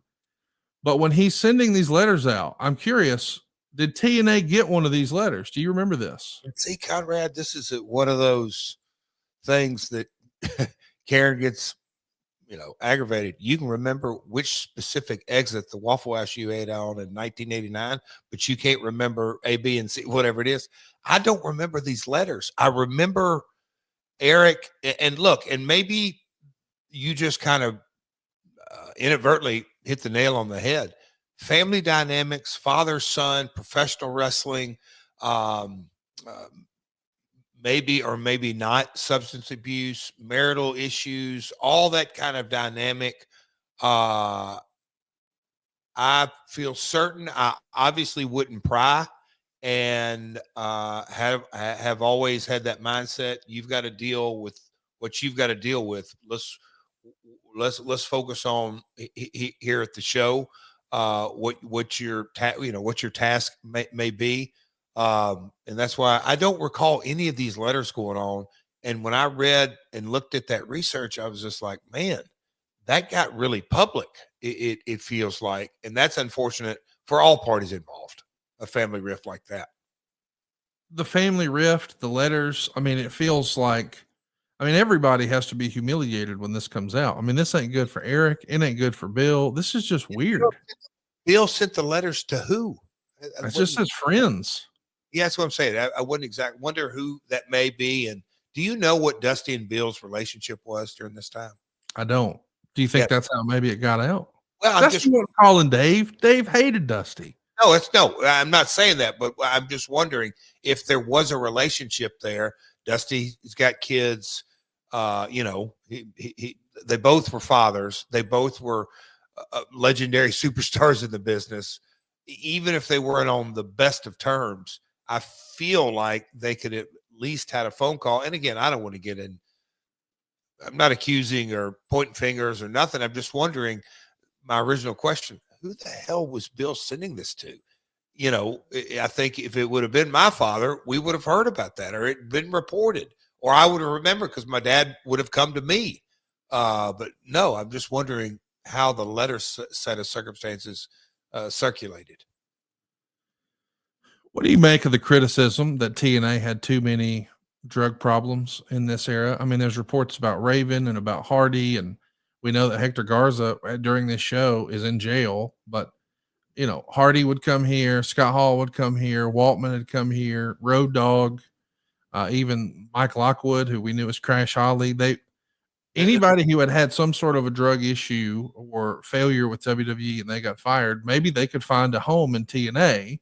And you received a lot of criticism in the internet wrestling community about that. But I'm curious if you ever felt any sort of responsibility, or was anybody advocating, or were you sort of the old school promoter, which is, hey man, we need you to show up and do your job. And if you're reliable, see you next week. Definitely that mindset, in that trying to run a small business, and at this time, definitely a small business, in that 1 day a week or even 2 days a week, nobody made a full-time living.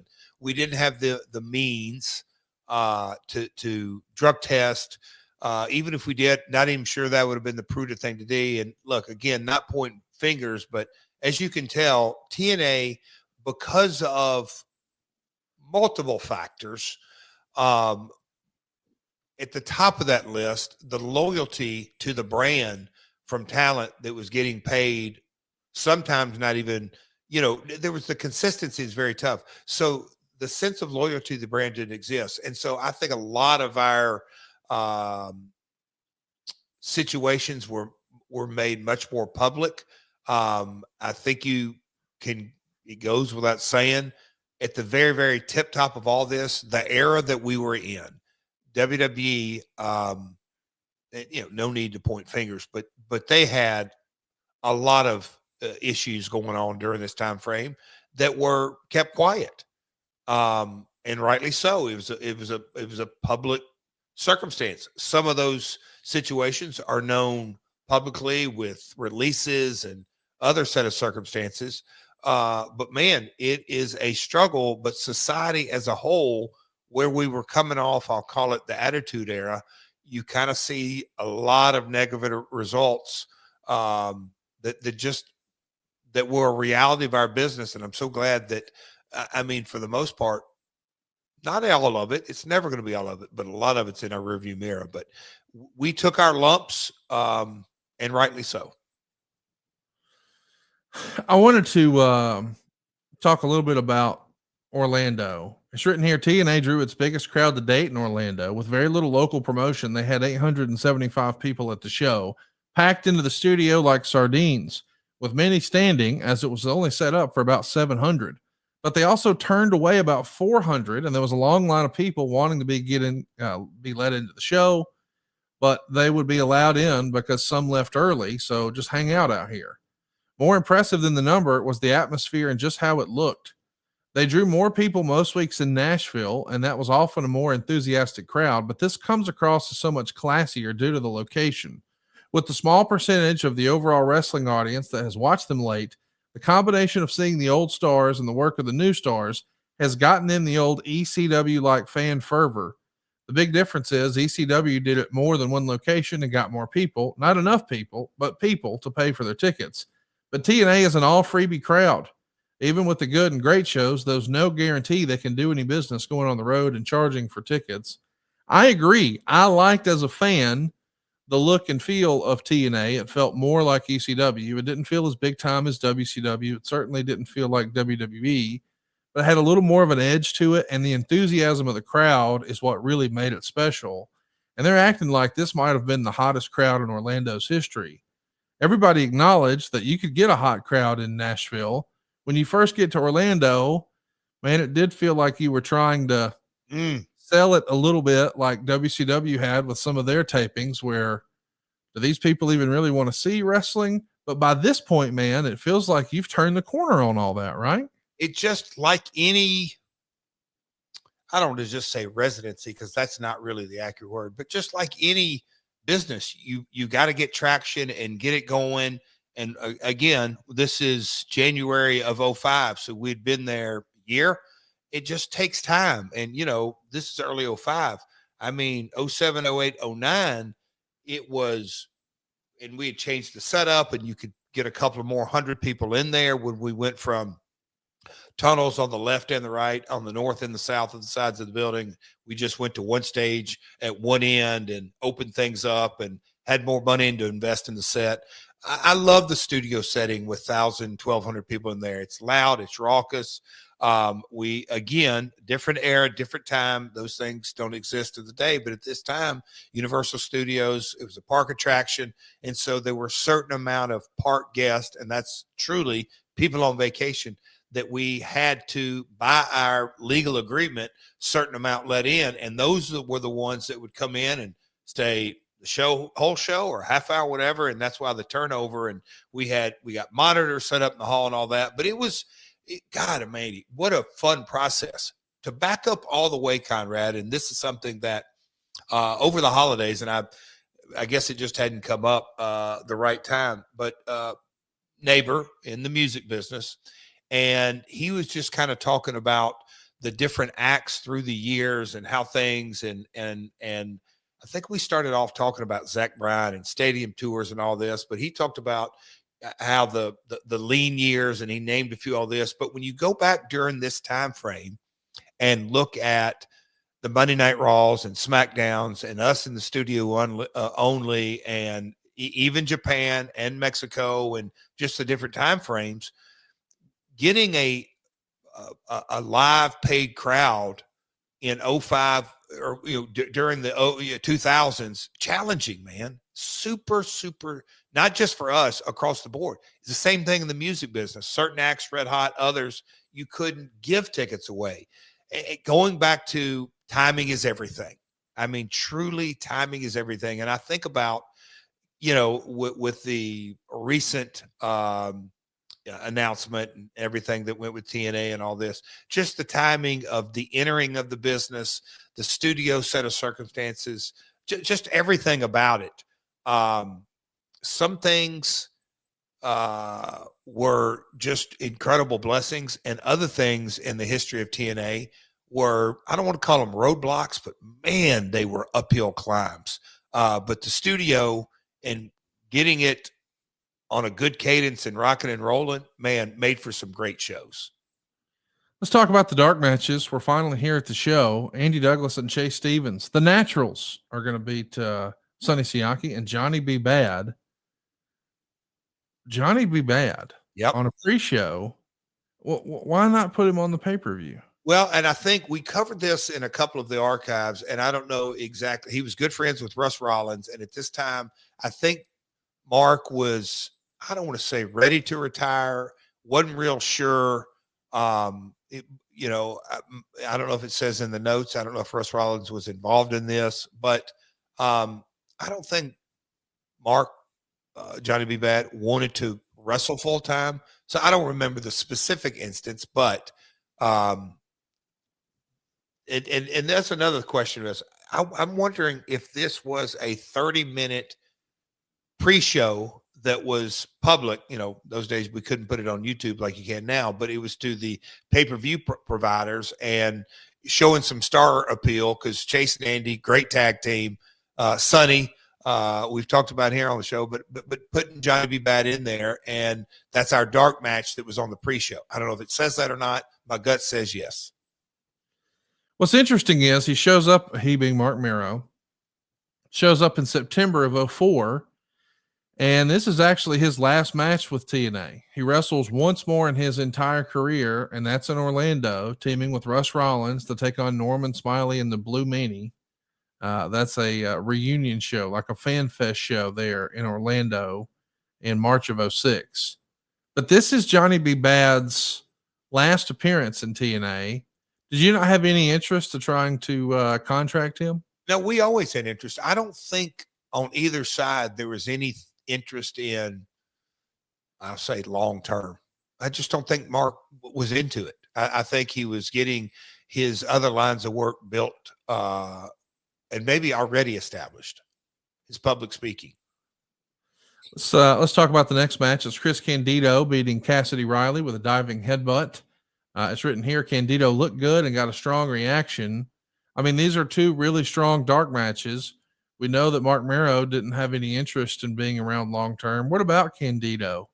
Would you have put him on paper if he would have stuck around? I mean, he doesn't actually get a contract, and unfortunately we lose him way too soon, but what can you tell us about that? I think he was working toward the contract, and I don't know if it was, I think this was a part of the evolution of getting him a contract, because he essentially turned his head with everybody, pleased everybody. We were happy to have him on board, and that's what we were working for. Again, I'm going to go back to when you offer a guy a deal, you're sitting down with the guy and saying, hey, here's 52 shows. Well, they guaranteed? No. Okay. We're probably going to be in Orlando 26 times because we do 2 shows each time we're down here. So it's about 26 paydays. Okay. And the pay-per-views. Well, we can't really guarantee because we have such turnover. I mean, there was just a few guys, AJ, AMW, you know, Bobby, Eric. It's just there was a very core that we could afford to pay full on, regardless if you were on every show or not. It was just again, our P&L that we had to adhere by. Boy, oh boy, did we have to adhere by it. Let's talk about the actual pay-per-view. Here we go. Conan is going to be teaming with BG James and Ron Killings. The 3 Live Crew going to get a win over Christopher Daniels, Michael Shane, and Frankie Kazarian. Good way to open the show. They go 8 minutes and 21 seconds. 3 Live Crew, probably the most over act in the promotion at this point. Is that fair to say? Oh, wow. Was that reported or your? But I'll say this. Conan, it goes without saying, an incredible bilingual mouthpiece. Road Dogg, I think, certainly one of the most charismatic guys this business has ever seen. Just more talent in his pinky than most people will ever have. And that's just, you know, not just second generation. He just has a feel for the industry. And then, look, Ron Killings, he's still rocking and rolling. But those 3 together, you know, Conrad, I'll say this. Can you imagine those 3 put together in the Attitude Era? You know, we just didn't have the platform for them, but they were magical and could be in the main event or, like in this instance, opening a pay-per-view. They could absolutely tear the house down in a really cool trios. Like, put them together in a different era. Oh, boy. Why do you think Conan's promos clicked so much better with the TNA crowd than they did the WCW crowd? I mean, he was over in WCW, but it does feel like he was connected. Is it the size of the venue? I mean, it was really, really working. Conan was over like we're over here. To me,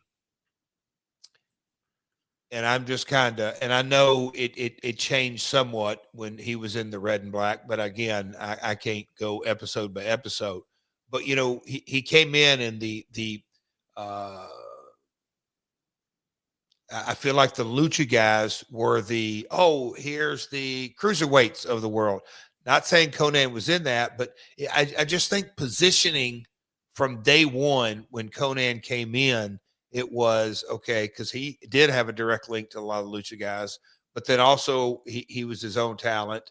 But also, okay, then he got the red black. I think positioning, I've always been a huge fan and always thought, let Conan go be Conan and keep him on the highway because he know, again, I'll say this, and not many talent, he knows how to draw money. It's that simple. You just have to give him kind of an opponent and kind of a guideline on the story and the angles and the heats and comebacks and all this, but he knows how to draw money. I think it's that simple. We should also mention that there's a show-long thread on this pay-per-view that's more than a little silly. Trinity and Tracy are fighting over who gets to be with Dusty Rhodes. And yeah, they're actually going to have a match that they're talking about, and the winner gets Dusty Rhodes. I'm not making this up. And somehow Johnny FairPlay finds himself involved in this. He's trying to, Dusty's trying to have the girls play a Survivor game. So, of course, that allows FairPlay to come in, and he and Trinity are going to vow to form an alliance.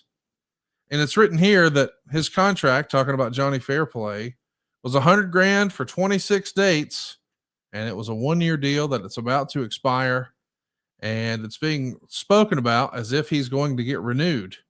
And Dave says the idea he's getting a renewal is mind-boggling. Although they're going to try and renegotiate his price per show down to stay. We're told the original plan is FairPlay would be gone, but now they believe FairPlay has another reality show coming. Plus, Dusty likes him and Dixie likes him, and it's likely he'll be brought back, which is mind-boggling. Do you remember people having a bug up their ass about Johnny FairPlay? And what did you think of this thread about the girls fighting over Dusty? They always were highly critical of Johnny, regardless of whatever the reality was.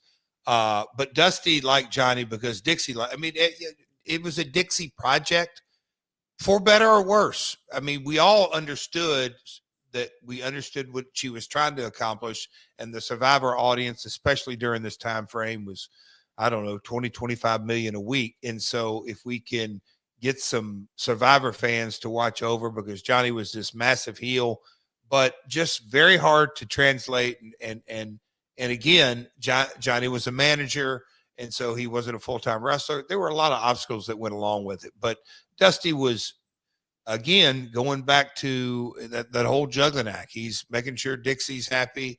But the thread, and I chuckled because I do remember this, the thread of the two girls fighting over Dusty, it was a head-scratcher. I'll just say that. It was like, where are we going with this now? Are they going to wrestle each other? And that is the payoff. And just, there were some people, including me, that were like, no, where are we going with this, Dust? It wasn't his best work. I think he would say that too. Next up, two of my favorites. Man, you want to talk about a fun match, an underrated match between two of the really fun guys to watch in this era. We talked earlier about timing with Christopher Daniels. Well, I got to think if the timing was a little different, so would the careers of Elix Skipper and Sanjay Dutt. They get 10 minutes and 12 seconds.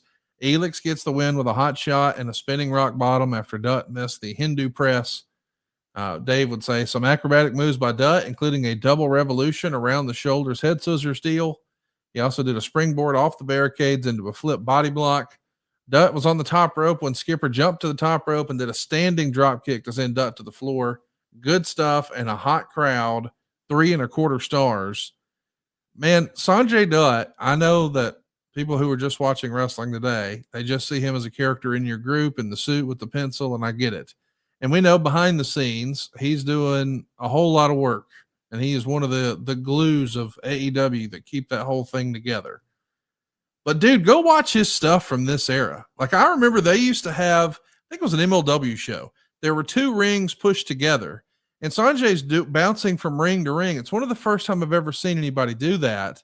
And then he would do moves off the top rope. I don't mean like on the turnbuckle. I just mean in the middle. And to be able to do that, and I'm not throwing shade at anybody. I'm just saying years before Commander, Sanjay Dutt was doing crazy stuff like that. And you've got him on your program working against Elix Skipper, who just had one of the most memorable moments in all of wrestling history. And this is your second match on the show. This is a loaded ass roster you've got here, Jeff.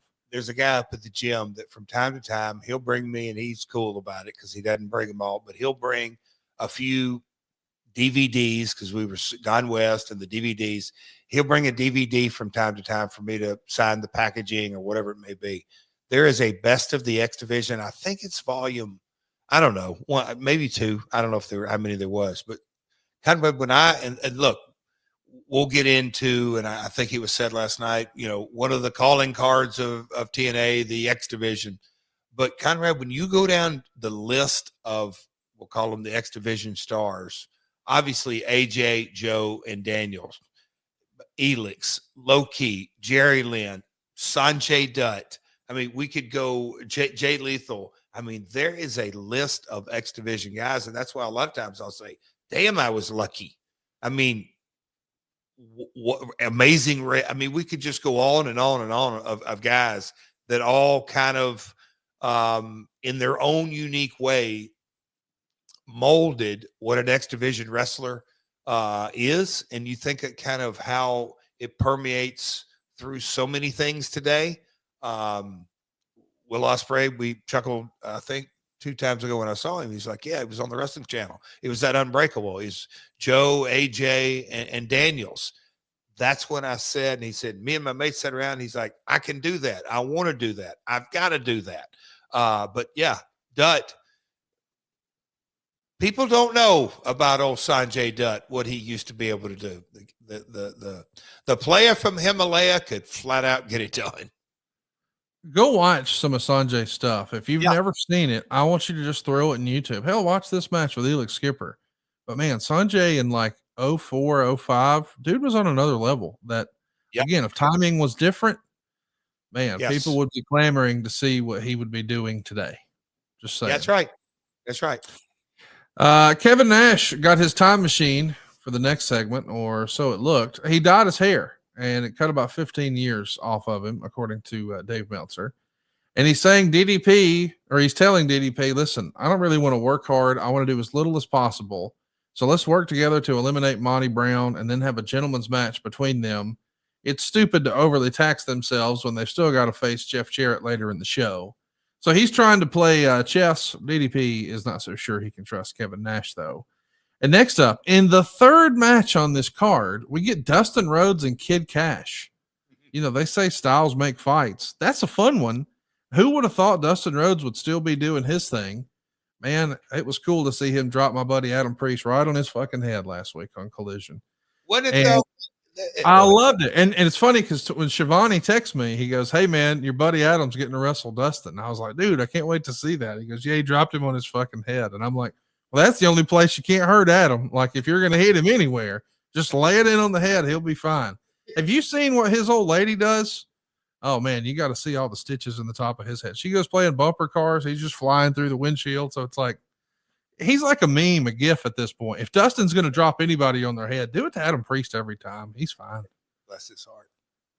Him and Kid Cash, though. Dustin and Kid Cash, this is your third match on the card. Like, this is such a loaded roster. Dustin gets the win. They go 10 minutes and 50 seconds. Meltzer would say it went a little long. He gives it 2.25 stars. I just can't get over how loaded your roster is. And up next is the match we talked about at the top of the show. It's Eric Watts and Raven. They go 10 minutes and 19 seconds. Meltzer would say Watts evidently got hurt on the first spot. It's interesting that he's not so sure about that. Watts took a lot of punishment during the match, including to the head, and there was rumors that he suffered a concussion 8 days prior in Columbus, Georgia. Maybe another reason he shouldn't have been wrestling. It just didn't work. Ultimately, 1-star affair. But Eric Watts pins Raven. I mean, if you had it to do over again, knowing, that this letter exists, I guess there is some concern, and allegedly he had a concussion 8 days before. Now, again, we're saying that in 2025, like we had the same knowledge we did in 2005. We did not. But man, if you had it to do over again, you probably would have just, hey, let's save those 10 minutes for next month, right? Well, and the thing that, again, I didn't get out what was going to happen the following month or what happened the month before. Like, how did we arrive at this?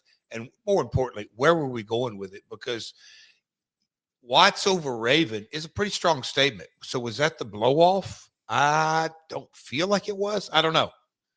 I don't know. I really don't, where the whole program was going or where it had been.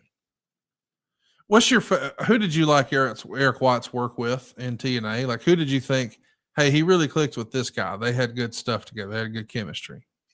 Right off, and I don't know if you remember it, but Eric as an authority figure against Don Callis as an authority figure.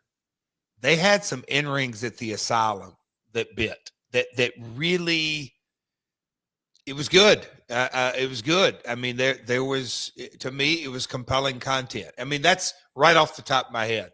Those two going back and forth, because Don has the methodical, I don't want to call him old school heel, but he has no problem offending everyone in the building. Matter of fact, he relishes it. And Eric had kind of that vibe, and the folks in the Asylum, he really grew on them and got a groundswell, and he was a baby face. Those two back and forth was good chemistry. Can I blow your mind? Yep. This is Eric Watts' last match in TNA. He would wrestle 2 more times ever, and that was it. He wrestles in Nashville to beat Kid Cash 3 months later at the Stadium Inn. Stadium Inn. And then he wrestled at the Forum in Rome, Georgia in December that year in a tag match, D-Lo and Disco against Eric Watts and Mike Sanders. But he's only got 2 more matches in him after this, and then that's all she wrote for Eric Watts. We have talked about a lot of last matches. Sabu, Chris Daniels, a couple of, and Eric, in 05, Eric had the last match in 05. Yes. He wrestled 1 match in TNA in 05, and this is it. And then the 2 more indie matches, 1 in Nashville, 1 in Rome, Georgia, and no more wrestling. Damn. I would not have called that. Wow. Let's talk about the next match. We've got Jeff Hardy and Scott Hall. They're going to go 5 minutes and 42 seconds, and Roddy Piper is the referee. Meltzer would say he looked way overweight in his physical shape with his bad hips. He can't very well do a lot of cardio, but there's comedy early where he's searching Hall's Elvis costume and finds brass knucks, a fork, and a chain. Either way, Abyss is going to be here after the match. He's going to lay out Jeff Hardy. And so it looks like we're going to a new program. But Jeff Hardy beats Scott Hall. Roddy Piper is the special guest referee, and we're halfway through the card. Man, this has got to be one of the most low-key loaded TNA shows in history with the benefit of hindsight. And I'm trying to think if this was during Piper's book tour, but no, I think he had already had that. So I think Roddy had, I don't know. I'm trying to think if we were heading toward Best Damn Sports Show, just kind of where we were at in the TNA Roddy Piper relationship. Let's talk about what's next. We've got Monty Brown winning a 3-way dance over Nash and Page. They go 9 minutes and 40 seconds. And Meltzer says the match was supposed to go about 15 minutes, but Nash did nothing. And I mean nothing except look very big. Brown was clearly the crowd favorite, but much more than you'd think since people see DDP as a real star. Nash and DDP were beating on Brown. Nash then saw his opportunity to double cross DDP, but thankfully for the match, DDP was wise to him. And when Nash charged him, DDP ducked and flipped Nash over the top rope.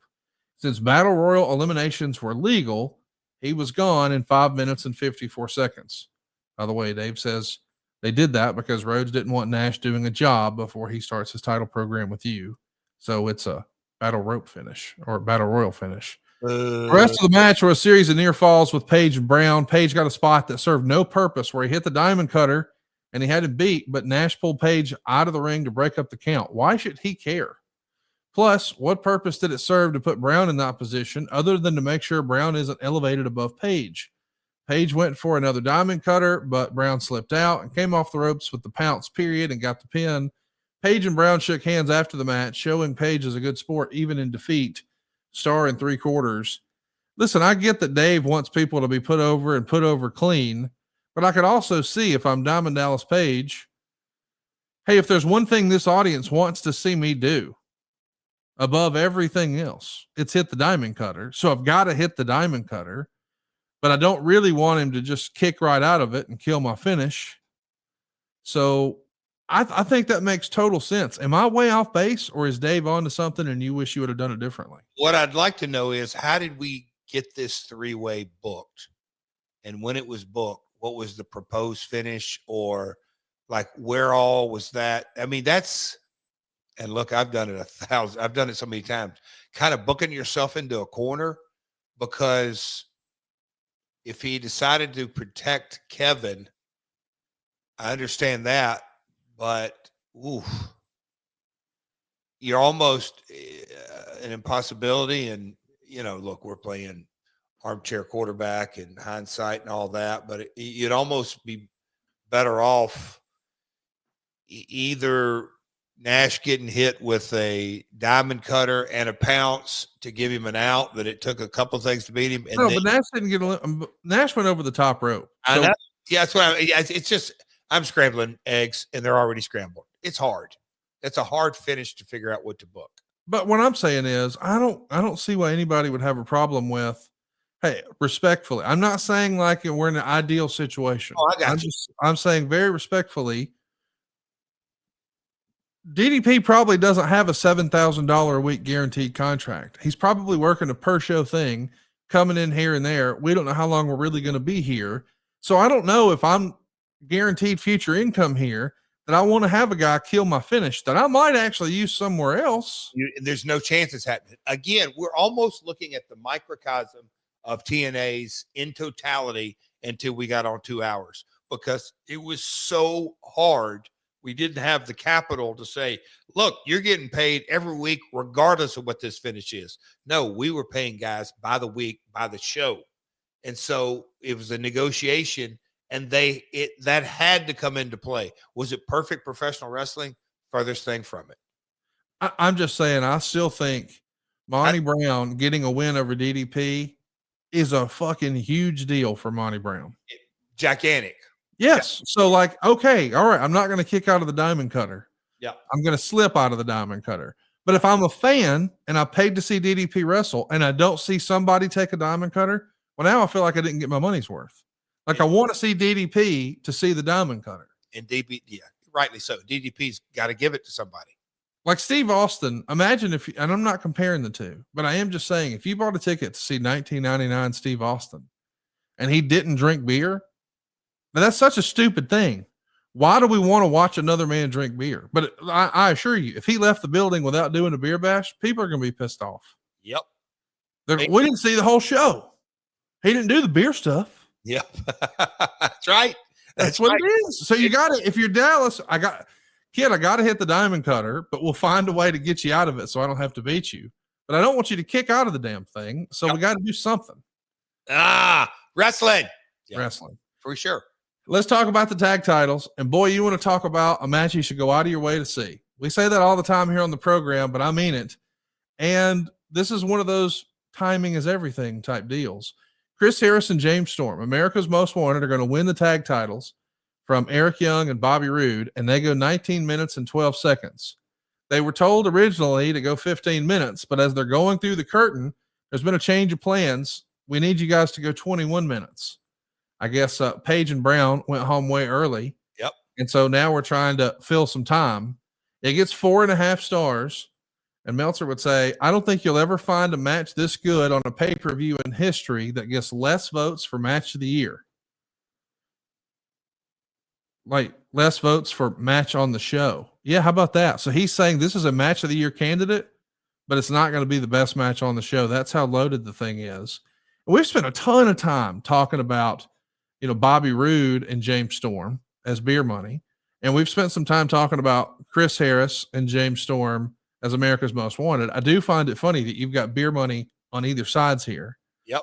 And I love that Meltzer goes out of his way to put over Eric Young. And he says he was taking bumps like Funk, a 30-year-old Terry Funk. It was just an incredible performance. He came back with an elbow off the top rope. Anyway, he just goes through a bunch of stuff. But man, you want to talk about some love. He's heaping it on this match, and Eric Young in particular.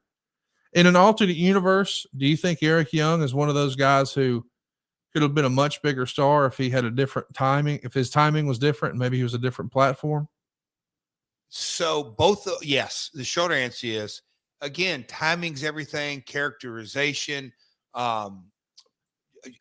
just yeah, it goes with timing, but the balance of a roster, even at NXT, you know, he was I think there were some different ways, but when you look at the original Team Canada, and look, those shows were not near as widespread as I kind of wish they would have been for a lot of reasons. But when those guys were put together, because we did that X Division Cup, and we had a team from Mexico, team from the United States, team from Japan, and team from Canada. I think that was the first year, the original four.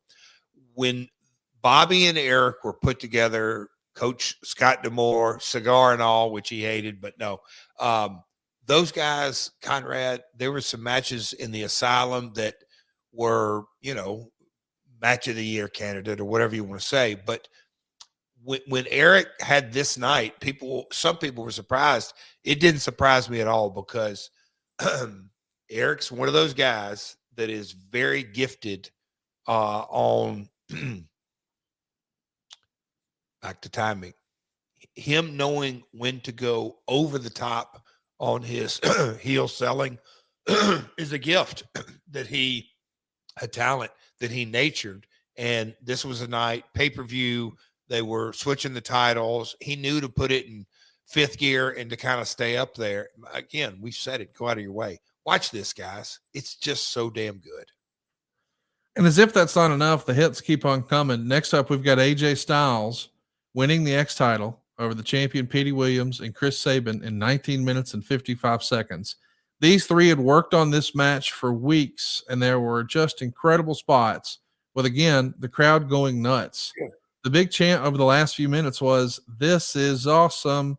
This was a collection of incredible moves, many of which have never been done before. Williams came off the wires that suspended the belt above the ring with a Hurricane Rana onto Sabin, who was on Styles' shoulders. I mean, it just goes from there. But there are so many crazy spots, crazy moments, crazy bumps. Like when AJ takes that final fall to the mat and he's grabbing the belt for the win. I mean, this is just Ultimate X. What a scary, crazy challenge that is for performers. And these guys over-delivered. 4.5 stars, 19 minutes and 55 seconds of what the hell are we watching, and can we find more of it, right? These are the kind of matches that begrudgingly my dad would say, "Well, son, now I kind of see what you're talking about." I said, I told you. Anyway, just the chemistry of. Expand on that. You mean in terms of style? He didn't like it? Son, people don't want to see a bunch of high spots. And I'm like, I could not agree with you more. You taught me well, Dad. I get it. I understand. All this kind of stuff. And again, a little bit of the old school, new school that he didn't. We butted heads on this a lot. But when I just said, it's not really a gimmick, Dad. The X Division is a style of wrestling that I believe in my core, because it's different. Oh, no, it's cruiserweight. No, it's not. No, it's just not like the Canadian Destroyer. You can try to put all this in different buckets, but they did some lucha. They did some strong style, because when you kind of watch the opening of an X Division match, they do chain wrestling. You'd never really see a strong style and chain wrestling and then the acrobatics, just kind of the whole blend. But the guys are what made it. And when I say the guys, here's Sabin and Shelley, Petey Williams. I mean, we've already talked about AJ Joe and Daniels, Jay Lethal, Sanjay Dutt. I mean, we could go on and on, but that group of nucleus of guys that would put together Jarrett Lynn on the first TNA, they put a story behind their matches. And we wanted to put a story in this Ultimate X because, you know, when you look in 05, the ladder match was such a monster attraction, in my opinion, on a national stage from the time Razor and Shawn had it at WrestleMania 10. I don't say it put the ladder match on the map, but in a lot of ways it just skyrocketed as a real bona fide attraction, as a quote unquote gimmick match. You had your cage match, all this. We wanted to do that with the X Division, and our calling card was the Ultimate X. What is an Ultimate X? Explain that to me. Well, it's a ladder match without a ladder. Well, what do you mean? Well, you got to climb to get the belt, but there's no ladder. There's an X above the ring. And so just the nurturing and nurturing of not only the division, but this style of match. And then you take a guy like, well, not just AJ, but those group of guys that really thought through it. It's funny that Meltzer, wherever he kind of got that inside piece of knowledge, I would imagine that TNA did his research, talked to the guys, and it was true. They've been thinking about how can we be, man, that's why kind of the vibe of not just the fans, but the talent as well. That little engine that could in 05, 06, 07, and then we got rocking and rolling, it permeated to me through the entire company, the entire roster, the office, and everything.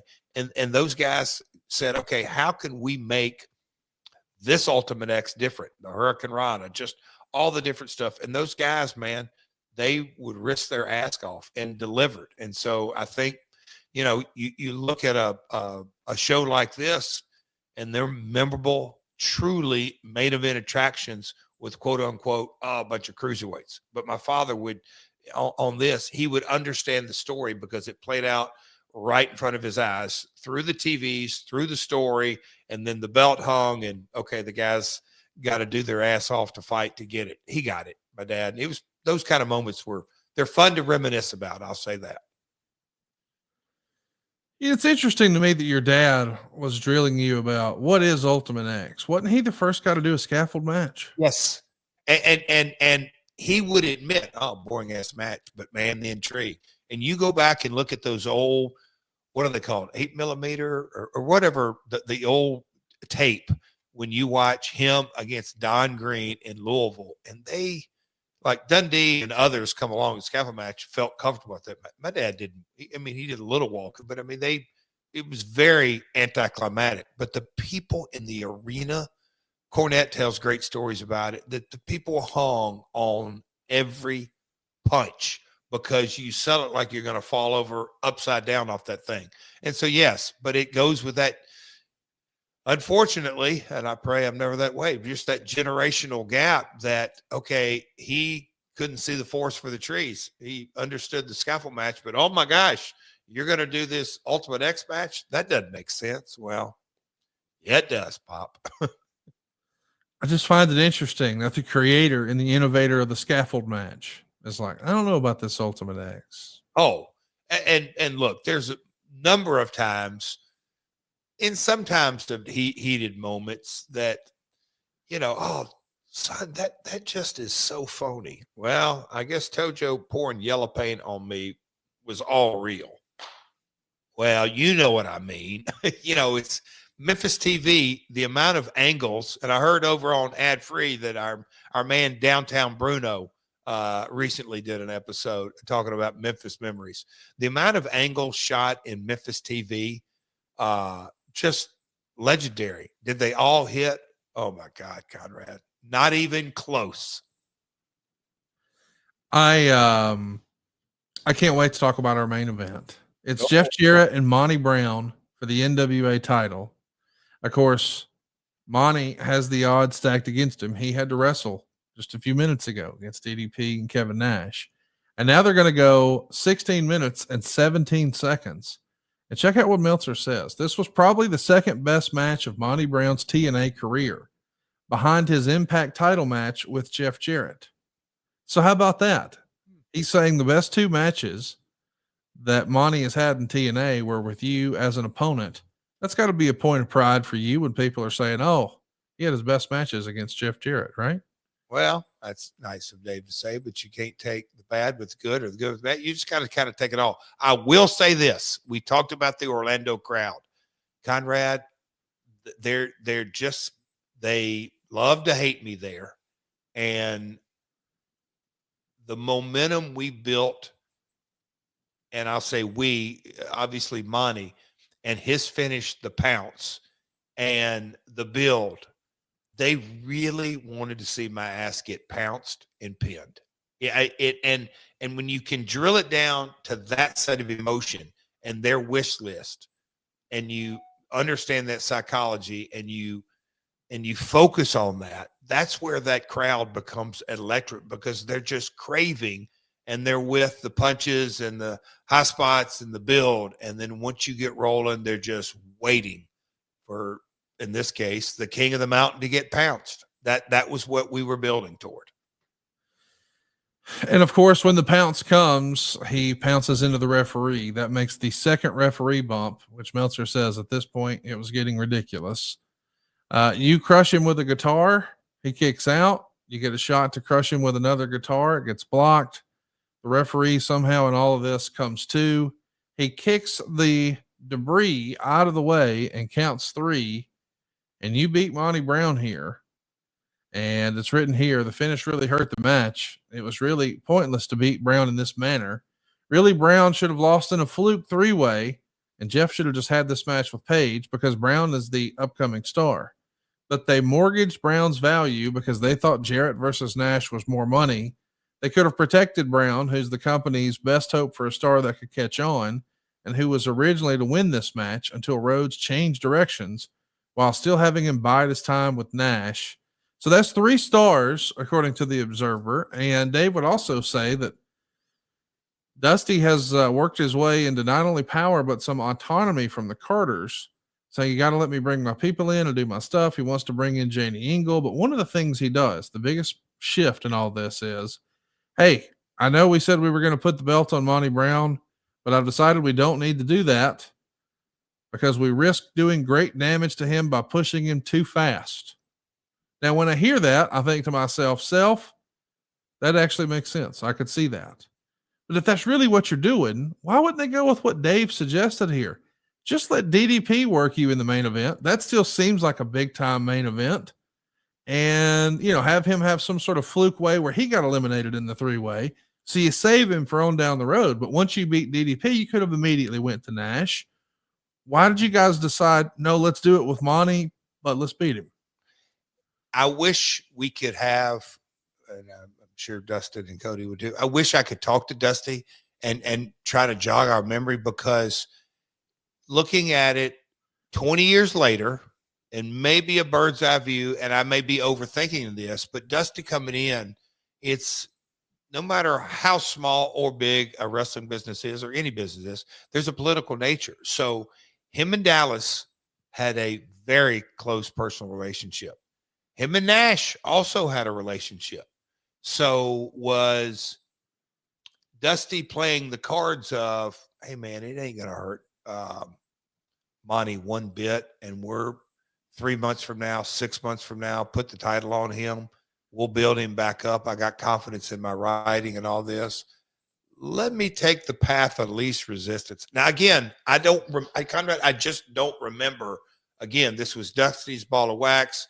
The Carters were all in on him, wanted to see what this direction and vision was. And, obviously it's, again, a lot easier for me to look at it now, was behind the scenes, Dixie pulling or doing, hey, let's go, I'll say the opposite direction, but let's go in a different direction that Jeff was going. If we're going to change, let's change things up.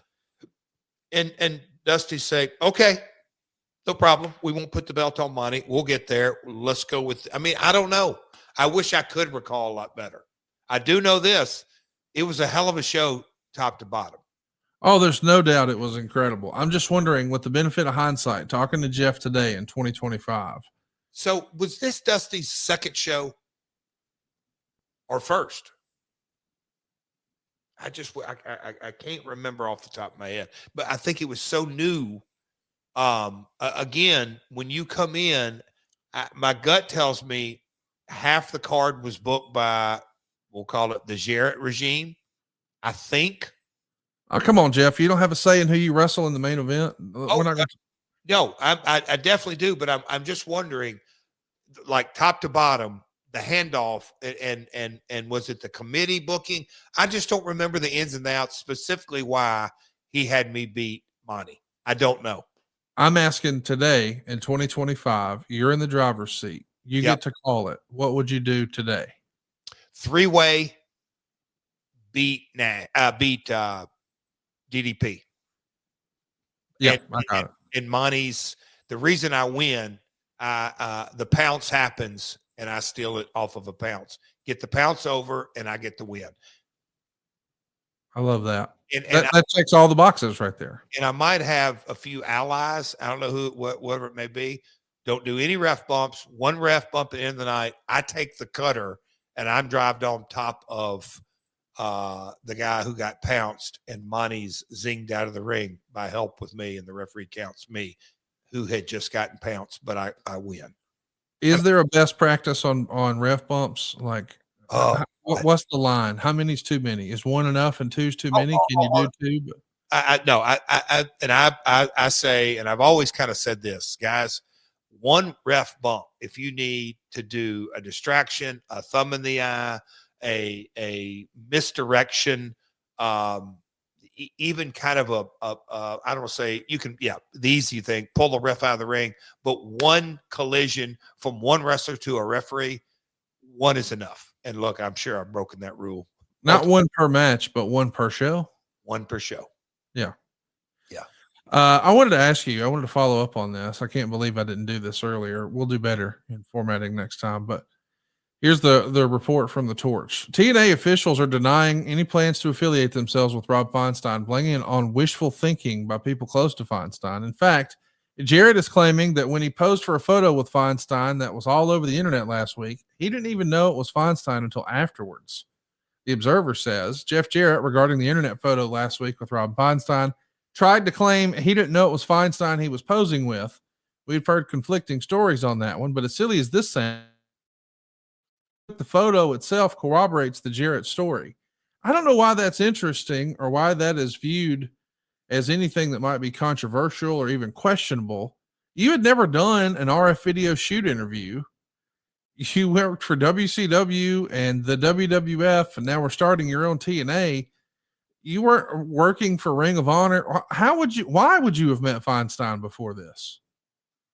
You tell me. And not to even single Rob out, there's so many people that I'll say running in the circles, I didn't have a clue. And you go, well, wait a minute, AJ and Daniels and a whole other list of your guys work for Ring of Honor. So I didn't. I just, like the Hulk analogy you just gave at the meet and greet, not that there was a meet and greet backstage, but man, that happened so common, even to this. Like right now, you're going to be at the show on Wednesday and you're going to take 15 impromptu photos with different people. And the next day you'll have no idea what any of their names were or how you met them or who they were. And when you see that photo, you'll have no idea of what building it is, it's all so silly. Like, because you take a photo with someone, it means you're a public person. It doesn't mean that you're at the fucking family cookout. I used to, Hermie Sadler's a good buddy of mine, NASCAR world. And when NASCAR was really hot, in the 90s, but even in the early 2000s, I'd go to different tracks and hang out and do different appearances and all that. But when you would kind of have, they would, say just in the pits, but media days and you would have a mix of fans and media and sponsors that, they're writing big checks. So there's a lot of moving parts. And a guy that worked for Hermie pointed this out. He said, you'll see all the different drivers. And he said, watch. He said, a fan, or no matter who it may be, they will never get beside the driver in every picture. And I saw Jeff Gordon. I saw because I said, I'm going to check this out. I'm going to kind of look around. All the top drivers, when you see their pictures were taken, they would have their folks, one on each side, and then it didn't matter who else was in the group. They did not want that set of circumstances of no matter what it may be, sponsors' hats, people that you might not need to be around. It wasn't really a safety matter. Other girls that would try to get, which would cause issues with wives and girlfriends, like across the board. But there was like, damn, he goes, every top driver back here, every picture they see you taking back here, their two people will be right and left, and then they'll load the picture up. I went, that's interesting. Little insider. Let's talk a little bit about Amazing Red. It's written here, Amazing Red's TNA contract expired and he's not expected to be brought back as a regular. Dusty Rhodes and Terry Taylor are not high on Red at all, but their thoughts being that he doesn't project personality, and since his knee problems, he hasn't been able to make that up inside the ring. We just saw over the weekend, they announced that Amazing Red is going into the Independent Wrestling Hall of Fame. Well-deserved, especially in that New York area. Such an influence, such an innovator. I mean, he's really one of the founding fathers of that style of wrestling. And we've talked a lot about timing is everything today. In an alternate universe, that dude is a huge star. Can you imagine him at his peak against Vikingo and Commander and all the craziness that could be going on? What do you remember about Amazing Red not being renewed here, getting sent home? You know what? His knee injury, I think he tried to come back too soon, like a lot of guys. But always immediately when I think of Red, he came in and they'd come down from New York, and shout out to my SAT fellas and my boys and that are, again, the kind of the early crop. And man, we would have different guys on the Asylum shows. But my dad, maybe the first time he ever saw him, he's like, son, you just do not, again, he had an analogy to 1, 2, 3 Kids, Sean Waltman, and the kind of that charisma, the underdog. My dad always loved to tell stories with underdogs. He thought there was so much box office appeal. And look, the Rocky movies, and he would give all kind of real life, Sugar Ray Leonard and just the soft spoken, but he loved it. And that night, him getting on the headsets and just talking through the comms, Don, get up on the desk and start cheering for Red. And Don, brand new to the business in a way, didn't do it at first because he just did, not because he didn't want to, didn't understand it. And then when he finally was like, oh man, old man Jarrett is dead serious. He wants me to be a fan of this guy. And he did that. And the people in the arena stood up immediately and kind of that connection. But Red, he had that unique charisma. I'm not going to put him on the level of Jeff Hardy, but in that vein that, Red was an unassuming boy next door kid that would walk down the aisle. But dude, when he started going prior to his knee injuries, he was electric and had a boatload of charisma, and people just loved him. We got to also talk about Shark Boy. It's written that people love him, and he's getting a push on TV because his t-shirt sales are going well. Do you remember that being the motivating factor? Like, hey man, this guy's going to move merch. We got to bring him back. He's marketable. Like, yeah. Yes. Look, and he knew how to work the gimmick, but again, you didn't have to twist my arm. The evolution of characters before WWF in the USWA era, my old man, when you get a character that the people resonate and the kids like, hang on to it. We got to talk too about Petey Williams. It's written here in the Torch. Williams is said to be a quiet kid who loves wrestling, but doesn't know how to get over, according to one TNA source. We know that, man, he set the wrestling world on fire, popularizing the Canadian Destroyer in 2004. But do you think that's an apt description of Petey in 2005? We know he gets it these days, working behind the scenes in WWE as a big-time producer there. But in 2005, was Petey still putting it all together, do you think? Growing pains, no doubt. But look at the competitive nature. When you're competing, it wasn't his fault. He would get lost in the shuffle, nothing by his mistake. You're competing with AJ, Joe, Daniels, Saban, Dutt, Elix Skipper. I could go on. And Petey was, again, he was in Team Canada to keep him a part of the group because he was a young talent. But like any talent, he was in the process of developing. It's not like he, quote unquote, did not. Yeah, that's dirt sheet writing. Last but not least, it's written here in the torch. Kid Cash's TNA contract expires in February. Of course, we know this time Kid Cash actually does leave. He goes to work for the WWE. On some level, were you, as much as you respected his work and his moxie, were you happy to just say, peace out, see you later, bud? I immediately, like not just him, probably several folks on the roster. It's going to be interesting to see how the Dream and him, fill in the blank, get along.